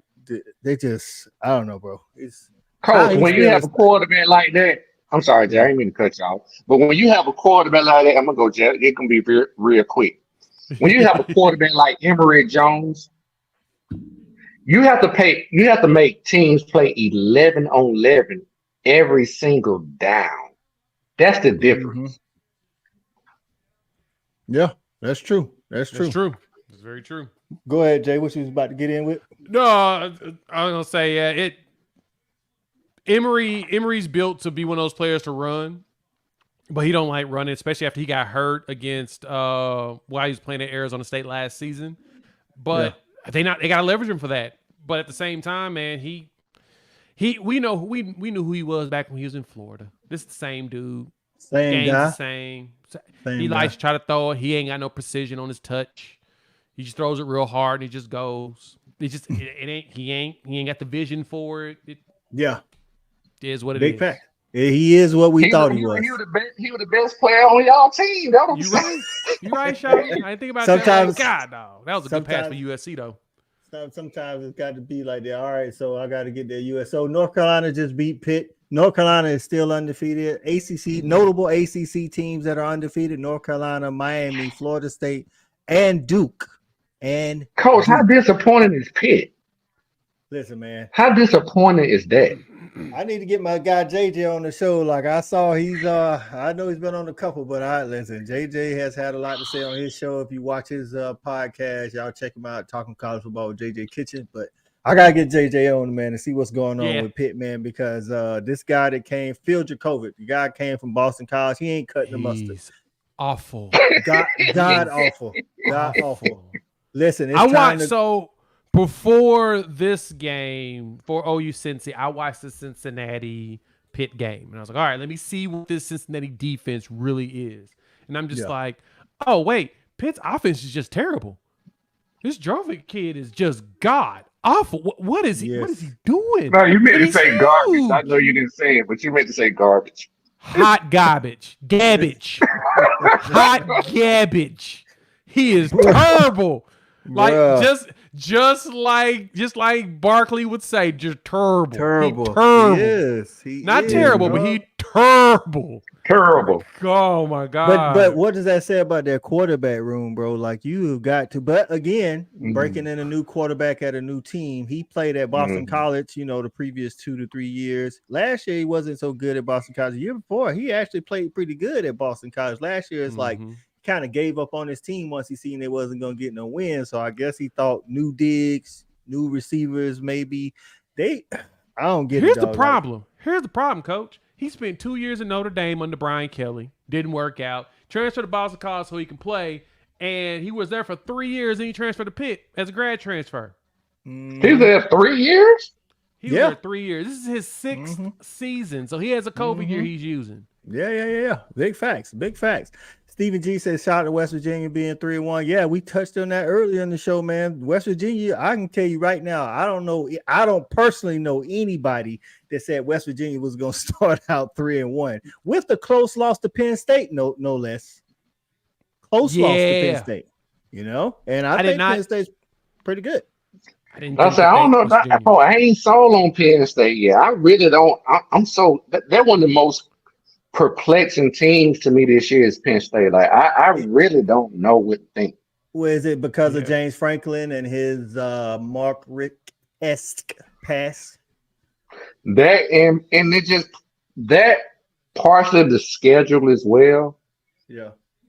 And it just like I just don't know, bro. Like I don't. It's like Michigan. I said something about Michigan, not to change but I'm telling you something about Michigan, man. Like their offensive line, they have been inconsistent. But bro, I'm gonna tell you what, their offensive line is when they own, they manhandle people, bro. Sharon They Moore be is the most putting together consistent line. Yeah, but like Michigan offensive line, bro. I'm gonna tell you what, like they definitely got what's the other award for the offensive line? Joe Moore. Bro, they definitely got it this year. I didn't think they had it the previous year, but this year watching Michigan 2 years in a row. Yep. They got the bit but this the year. I think they're going for 3. I do. They're going for 3. Shout out to Hank. Hank says taking QBs who's bouncing around the portal never smart. Hey, there's something to that. I mean, JT Daniels at his 3rd, 4th school. 5th school, 6, 7, 8. Listen, Keaton Service is putting together a decent season, but he's at his 3rd school. You got, like you say, Phil Dracovic.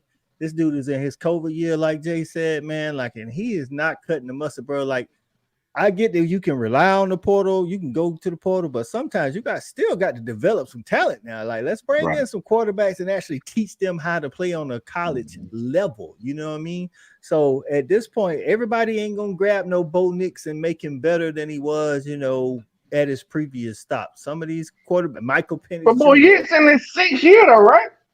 Oh yeah, he's the most experienced quarterback in college football. 30 some plus. At some point, you gonna get it. Sometimes it click. Like I don't care where you at some point it just click. Stephen G says that the Big 12 commissioner or guy that's over the Big 12, Yormark, cursed Tech when he chose him as his golden team. Yeah, man, listen, I wish he hadn't, because I actually said Texas Tech was a sleeper in the Big 12, and now they're getting. Listen, man, I don't care how close they're keeping the games. They're getting ran through. Let's just face it. They're getting ran through by everybody that takes a turn at them, and they got ran through again today. I don't know what's going on with Tech. They did lose their quarterback, and Tyler Shuck went down 1st quarter. That's not good. Mike Wilkinson, what's going on, man? He said, Boomer freaking Sooner. Listen, you are what you are. You are what your record said you are, and y'all are undefeated. You take the W, but they had some. I saw some cracks in the armor. Yeah, we got work to do. That's the good thing is we walked in there and we said we got things to work on, which we introduced the Cincinnati to the Big 12. Welcome to the conference. Take this. That's right. Take this L home with you. So listen, not for nothing. Again, that's like what we were talking about earlier. I don't think anybody has looked good. You know what I'm saying? So shout out to my hallmate right here, man. Shout out. We lost Shawty. He'll probably be back in. Shout out to my guy, man. It's my My classmate, hallmate, good friend from Georgia, may say Kirby Smart has the best win percentage in his first 100 games in SEC history. That's including Nick Saban. Take that, hold that. You know what I'm saying? So, I know some Bama fans probably out there watching like, whatever, we got 6 championships. So, And we ain't talking about the past though. that we talking about right now. So today's 100 games, man. Shout out, kudos to Kirby Smart, man. It was an ugly win. Listen, but this is what we're talking about. So talking about teams looking like they supposed to look. Washington is in the second, just started the second quarter, dog. It's 31-6. Yeah. This is how teams supposed to show up. I don't care who you playing. Like, this is how teams, but look at who's showing up to the party. What's going on, Jason? What's up, boys? How's everybody? Living in Cincy. You in Cincy, taking it all in. Hey, this has been, I'm going to tell you something. Cincinnati is an electric city, man. For a sports city, it is a freaking cool town. It's been, I'll tell you what, you got the buzz from that Oklahoma defense starting off, and then you get over there, and I mean, I ended up on Walkabout. I'll have to tell you guys about this, but everywhere I ended up at, it was just more electricity. I mean, you had the Reds playing, and you had that Cincinnati Football Club was going down, and I mean, those people are getting down, right? Then you got the Bengals are hosting, I think, I don't remember who they're hosting tomorrow. I can check, but anyway, it's just been, man, this has been it's been a whirlwind trip, man. It started at freaking 5:00 yesterday morning, and it ended it's still going down, but it's been a blast. But I think Oklahoma looked good, man. I think that their offense, if I'm just going to say this, I'm going to take time to kind of digest it from, you know how it is watching it in the stadium. You kind of get pulled into some other stuff. It's kind of a hard place to be real analytical, right? Yeah. But it was that place, and I'll tell you something else. Nippert Stadium's cool as hell too. Cool place. Yeah. Hey, man, the crowd seemed like they, from the TV standpoint, the crowd seemed like they were into it, creating a good environment. Like we was talking about earlier, man, OU did what they had to do. I'm mad they didn't get another field goal or something. I took it early in the week at 14.5, and y'all won by 14. So, you missed us earlier, Jason, man. We watching the Notre Dame Ohio State game, dog. And listen, they let them kick the field goal and put a second back on. I was so happy. I needed that half a point, dog. So listen, man, shout out to OU for doing what they got to do, man. We kind of talked about it. Like, no other team, like, I ain't gonna say they didn't struggle with Cincinnati, but I think Cincinnati put more of a fight in the first half than I personally thought they were going to put up. I don't know what everybody else is. I thought OU was going to go in there and kind of jump on them early and maybe Cincy get some points later on. Listen, that's why I took OU in the 14.5. Probably right. They needed to hit some more of their shots probably whenever they went deep. I mean, you can nitpick the hell out of it, but one thing I'd say is that this is what you've been looking for, is a team that doesn't have to be perfect on offense and score 50 every week. Yeah. And this answers that question is what can you do when the going, because listen, you're going to have a tough game. Oh, everybody. If you're going to get into the places that programs like Oklahoma and Georgia want to be, then you're going to have to go through these games and get wins. Ugly or not, it's how because you're going to have some games that you're not at your best, and on the road particularly, it's hard to win on the road, bro. It's hard to win the football game anyway.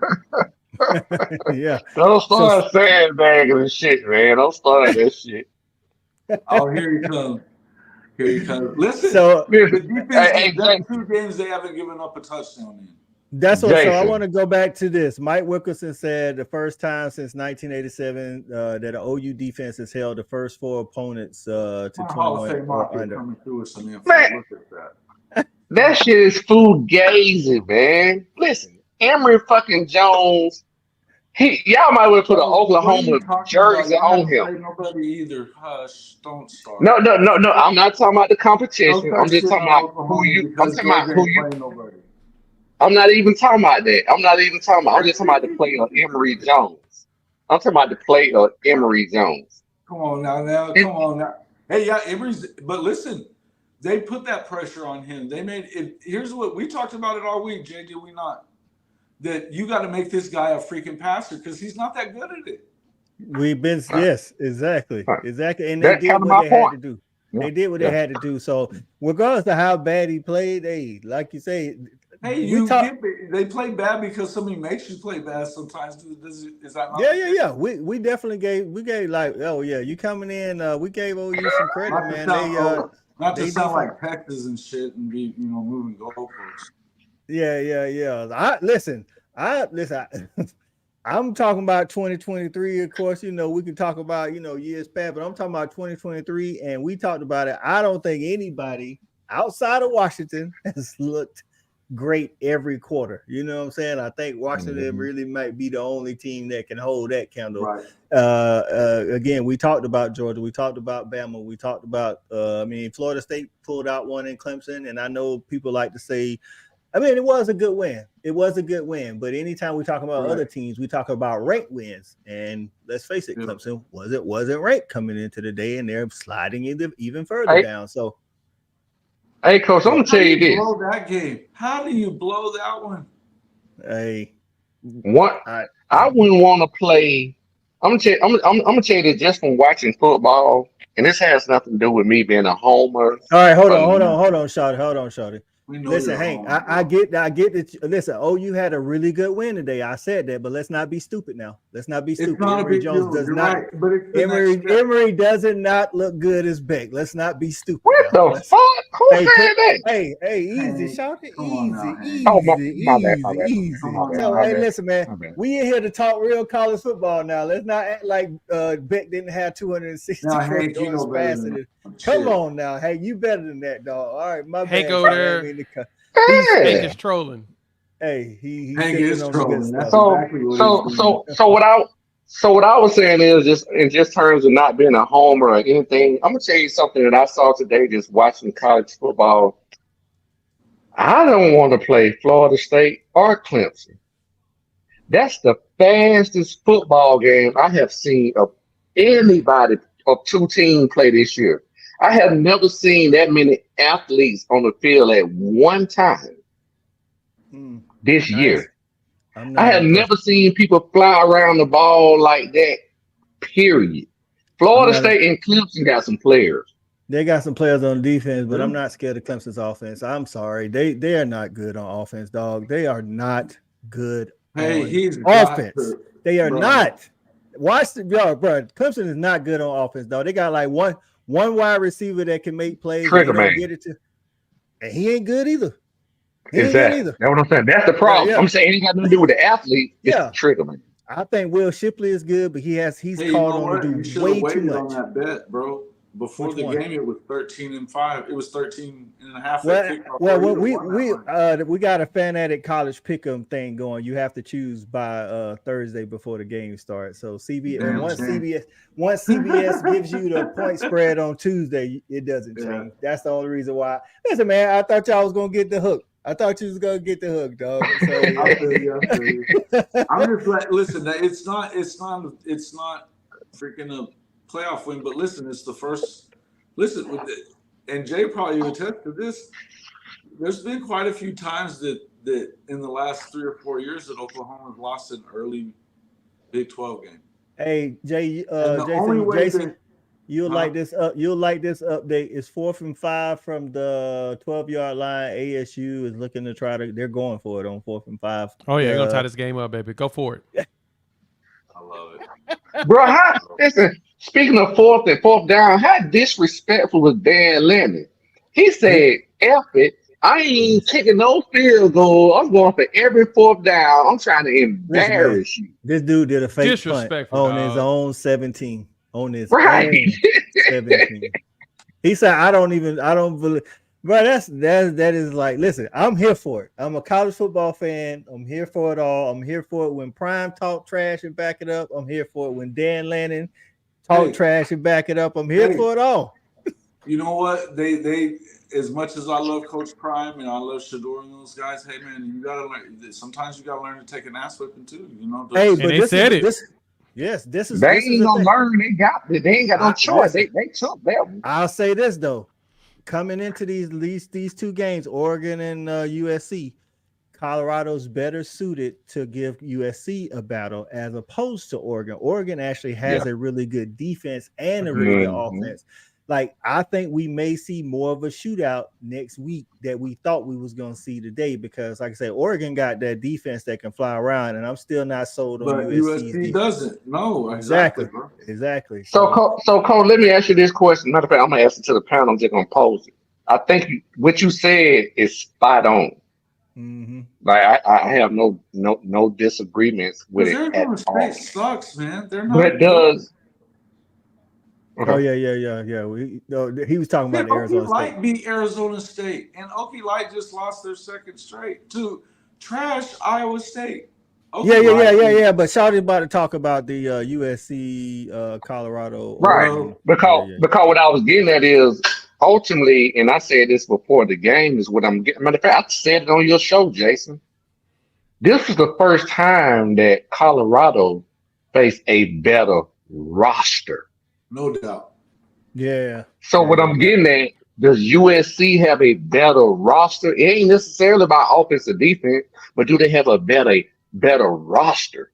I mean, if you look at a better roster. Listen, they do. Of course, they don't have a better roster right now. But wait a year or two and see what happens. These guys ain't going. Well, we just talking about this year. Yeah. So listen. I think they got a better roster. Southern Cal does, but like you say, you also say styles make fights. USC don't stop a lot of people. Like right now we got Arizona State. They're just marching up. You know, they're going back and forth right now with Arizona State. And I can tell you right now, Colorado definitely has a better roster than Arizona State. So do you see Oregon and USC have the best rosters in the Pac-12? USC has the best roster. They have the best roster. If you're talking about if you're talking about star rankings, yes, it's USC and then Oregon. But that hasn't stopped Utah from winning the Pac-12 2 years in a row because they play styles make fights and they play physical. That's what I think too that Colorado got a taste of today. Oregon played physical in them trenches. They played real physical today. And it was too much, but again, I don't see USC doing style coming out. I don't see SC. I see SC winning, but I don't see SC doing to Colorado what Oregon did to Colorado because they don't have those. I'm surprised that Oregon did it to them, but that tells you how much better a roster they have. Yeah. They just now you talking about look fast, Shawty. You talking about look fast, but I can tell you that I don't think that's going to last. Who you talking about a little fast, Cole? Oregon. Like I don't know if it's the uniforms, the I don't know. They just like even all they running backs starting to look like the Chip Kelly running backs, where they can all look like they can take it to the house every time they touch it. Yeah. They defense was flying around. I think also I said this on David's show. Colorado, they wasn't gonna win the game. But they had a really emotional game last week, and we already know. Especially for a team that's just getting put together, even for a veteran team, you have an emotional game like that, they take a lot out you. And so, for instance, Texas had an emotional game against Bama. The next week against Wyoming, they come out slow. Wyoming just didn't have the Jimmys and Joes to take advantage of it. You can't come out slow if you Colorado against Oregon. Oregon was out for blood today. Y'all heard the speech. No. You know, we playing on the field, not Hollywood. You know, but he said they playing for clicks and we playing for I don't know what it was. We playing for wins. He said we playing for wins. Awesome. They playing for clicks. Again, I like all of that. So you know what I'm saying. All right, Mike Wilkinson said, "Who's the dark horse team this year?" Are you talking conference wise, Mike? Or are you talking about college football playoff? Because if you're talking conference. In ACC, I'm going with Duke making it to the championship, maybe not winning it. I could possibly see that. If we talking Pac-12, we talked about it earlier. Me and Jay did at least. Washington State. Mm-hmm. Washington State looked good these past couple of weeks. They look. So Mike say college football playoff. I don't know, man. I'll be honest with you, man. 1 through like 12. Throw the teams on the board to see who stick. This is the year that really the 12-team playoffs would have been great for this year because no one has shown any dominance. Like this would be a great year for a 12-team playoff. Yep, and like Jason just put in the chat, man. Listen, you got to take everything into consideration when you're talking about playoffs. It ain't just who got the best team; it's who stay the healthiest, who got the better coaching, and who got the better schedule. And not for it's nothing, also who get hot and peak at the right time. That's right. And not for nothing, like Oklahoma has a favorable schedule. Georgia has a favorable schedule. So like. Even though Oklahoma definitely should be considered a dark horse because outside of Texas, I mean, listen, I'm not trying to take nothing from the Big 12, but I mean, I think Oklahoma should be better than every team they face roster-wise except for Texas, and they can definitely beat Texas. So if you beat Texas and stay focused, win the Big 12, you in. You know, this it. You win the Big 12 and you in. I know a lot of people didn't pick them. I actually picked Washington to win the Pac-12 and possibly make the college football playoff. If they can win the Pac-12, but at least with just one loss, I think they can do it. So I don't know what y'all think. They don't cannibalize it, but everybody has to be just one loss. That's just how it is. Yeah. I don't know if we see an undefeated team this year. No, I don't think so either. I think everybody loses at least once. Yeah, that's a great point. I'm with y'all on that. That's a great point. Yeah, so I think who everybody else lose at least once. Who else y'all see as college football playoff dark horse guys? So I mean, like I say, Oklahoma, possibly Washington. I like Washington. Listen, ain't nobody said nothing about Notre Dame. Are they considered to be a Dame? Listen, me and Jay said this. Jay said this. If they only lose one, this one they just lost to Ohio State, which is real tough, and then they go down and they go 11-1. This will be the first time. Jay said this, and I agree. This will be the first time that we can actually say Notre Dame actually played a formidable schedule, and they're gonna act. You know what I'm saying? Because before in the BCS era, they would get there, and we'd be like, "Man, Notre Dame ain't played nobody," and then they get waxed. But you can't say that this year. They schedule is loaded. Their schedule is absolutely loaded. If you're paying attention, and look, I think that as much as here's my problem with Notre Dame. I think they're so unimaginative on 3rd and 4th down, man. When you're going for it, stop being so freaking transparent as to what you're going to run. Son of a bitch. You can see it. You don't even have to know their offense to see it. All you got to do is look for a couple of keys, and you know what they're about to run. And so if I know that shit, you know that they know that at Ohio State. That's true. Lori says, since I said no, I don't think anybody will be undefeated. I honestly, Lori, I can see us losing in the SEC championship and still making. I can see us losing 2 games and still making it to the playoffs. The only reason why I don't think we'll lose in the regular season is because Ole Miss. They just ain't it. I don't know. Lane can't get up for the big guys. Tennessee, to me, I've been saying Tennessee is not as explosive as they've been. I don't think the game's going to be what everybody think it is. I think we're going to win. I'll tell you this. I will say this. I think Georgia's going to win a lot of closer than expected games this year. There you go. I think when we play Kentucky, we'll win like 21-13. When we play Ole Miss, it'll be like 24-17. We play 10. It'll be like that. And people are like, what's going on with Georgia? And you're going to look up. We'll be 12-0, but then it's the same cake. It just got a few different ingredients, Coach. Exactly. Same cake. That's why I say I think it's possible, totally possible that me and Jay kind of alluded to it earlier with Alabama calling that Jalen Hurts style offense for them. They got what it takes to beat us in the dome if they doing that. You know what I'm saying? Because we haven't looked like a championship team as of now. So you know what I'm saying? So that's what I said. And we're not.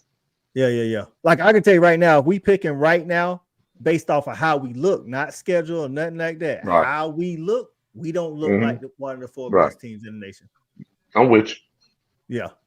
So like right now, if I had to pick 4, I'm gonna have to go with Florida State. I don't pick them in it either.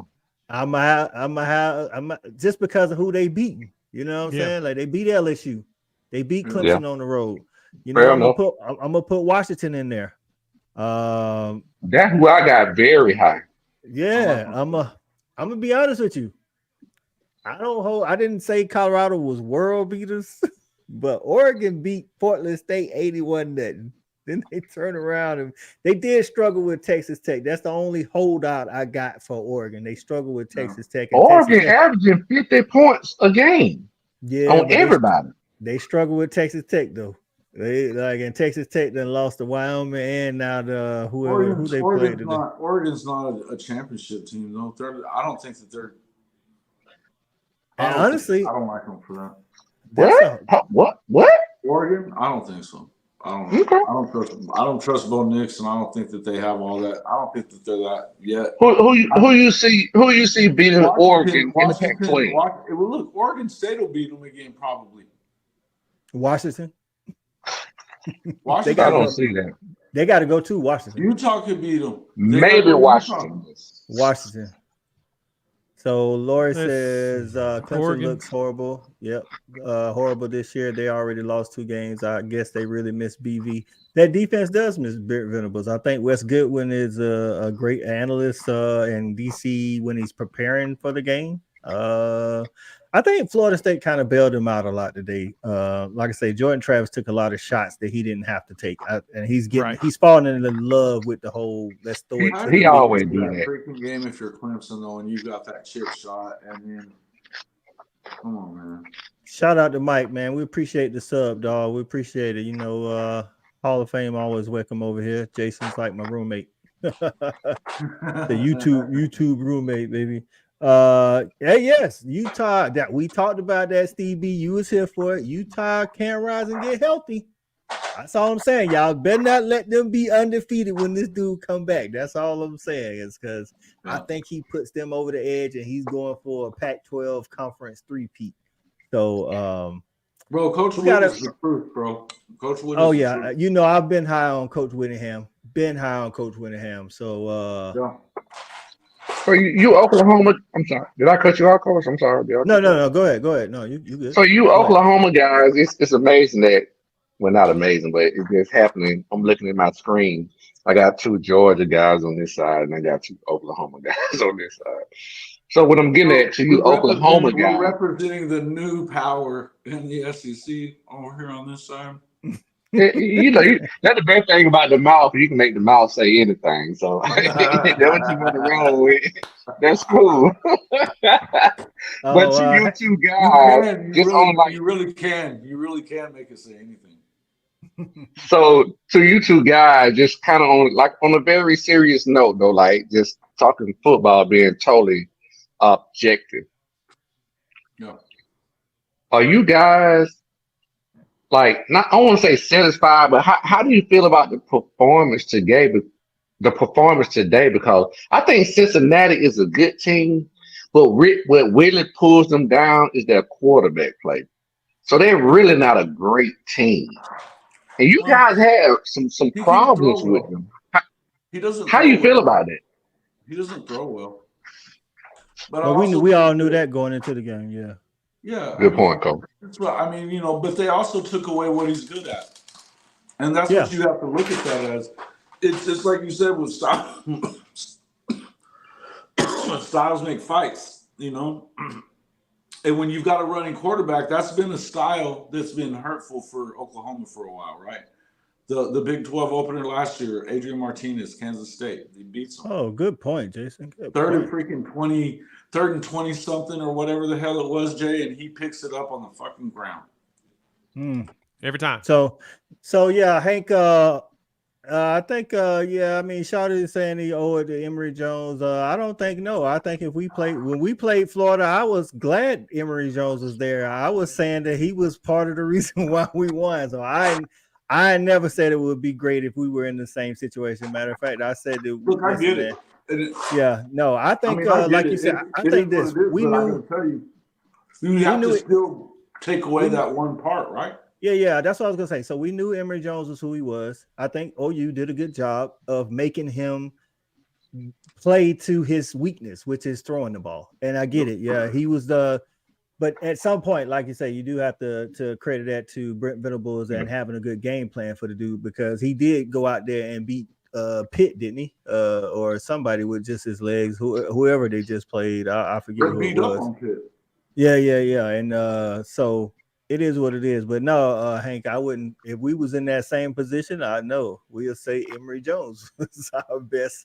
Listen, man, I said Bo Nix before when he went to Oregon before he played there. I told somebody Bo Nix. He played for us. I told him Bo Nix jersey need to be in Sanford. Yeah, he played for Georgia. That's what I'm saying. He played for Georgia. That's what I'm saying. Yeah. Hey, we love Bo Nix and the Clausens in Mm-hmm. Tennessee. All Jay, that. I know. I believe you. Oh, Bo Pick. We love when the Clausens is at Tennessee, Jay. The coffins at But- Tennessee. but- I will tell you this right here, man, just from watching film, just real talk. I'm not saying he's a Heisman guy, in my opinion, but I like the way the ball come off his hand, especially when you're talking about throwing the ball horizontally. Like Bo Nix does RPOs better than any quarterback I've seen. He run RPOs better than any quarterback I've seen. Auburn Bo Nix was terrible. Oregon Bo Nix is Heisman worthy stat wise. We can't argue with it. I mean, you can't. Coach, he get rid of the ball so fast, and he throw the ball so fast horizontally. Like when he get it, it's like boom. It's like God damn, how you, like he made those passes extension of the running game so much better than any other quarterback. It's no hesitation, and it spins off his hand so fast.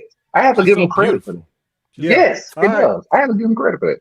Listen, man, it's been a great day of college football, y'all. We running up on 2 hours, man. I gotta go chill with the fam a little bit, but I appreciate y'all guys jumping on. Before we get out of here, though, of course, everybody to tell where they can get at you. Jay, we'll start with you, my man. I appreciate you coming in. You know to find me, Unfair Sports. Search for me here on YouTube as well as with a podcast to download, listen to. Coach, thanks for having me. I'll be back again soon. Man. That's right, man. Hey, Scotty, tell people where they can find you, bro. What's up, man? Y'all can find me every Wednesday night, 9:30, on YouTube. Just my damn opinion. Did Jay just leave? I want to say, I want to tell Jay I need one of those millionaires. He got 2 of them. I need one of them. But anyway, that's a whole other story. But yeah, man, y'all can find me every night. Like I say, once again, every week, rather. Wednesday nights, 9:30. Just my damn opinion, man. And chime in. That's right, YouTube. Jason. You already know what it is, Jason. Tell them where they can find you when you're not here. Hey, man, this was fun, man. This is I love it here. It's like we talked about. Yeah, I got a toothbrush over here at Coach I's. But it's man, a lot of fun. You can find us at CFB-Pod on YouTube, of course. That's just Hall of Fame College Football. And listen, guys, it's a lot of fun. I got to tell you, being a part of this network that we've kind of put together, it gets bigger all the time. This community is really great. Yeah. You know, we're getting to see a lot of people from your side of the aisle. We're getting you guys are seeing a lot of people from our fan base as well. And I think that's what makes college football great, you know, is that we can kind of get in there and talk about all of it, right? I've had a hell of a day. It's been a lot of fun. Dogs, we're going to see, man. We're going to see this shit. We're going to see. That's right, man. Hey, I appreciate both of y'all for coming in, man. Hey, I appreciate everybody to hit that thumbs up, man, and the people that subscribe, Hall of Fame Mafia, showing the love to the channel. And I'm like Jason, man, these last couple of months, man, we've seen just our little group of guys, channels grow exponentially, and I'm loving it because it's a whole bunch of guys that actually know college football and not actually, you know, with the fan color. You know, I don't like the fan colored glasses all the time. It's okay sometimes when you tongue in cheek, but I like to come on and actually really talk some football, man. So shout out to everybody that watched the show today, man. And listen, man, hold on to this USC Arizona State. Arizona State's on the 12th again. It's 21-10, and Arizona State's trying to make this a game. That's right. What? Check it out. That's right. Check it out because we're going to. Yes, they are on the. It's 35, and they are on the 12. How come I'm always right about this shit? How come I'm always right about this shit? Where that score is, Coach? It's 21-10. 2 minutes and 50-something seconds left in the second quarter. 3rd and 5. Arizona State is on the 12. Looking to score again. If they score here, they'll be down. Guys, tell people in the chat, the Hall of Fame Mafia, tell them why we ain't surprised that we're right here. Because this is the movie we've been watching with Lincoln Riley for freaking 7 years. That's right, man. So hey, for Shouty, for Jason, for Jay, for Andrew, And all Orange my County. for Nathan, man. Listen, man. Snap count on Fan Addict Sports Network. We out of here. Go Dogs. Go Dogs.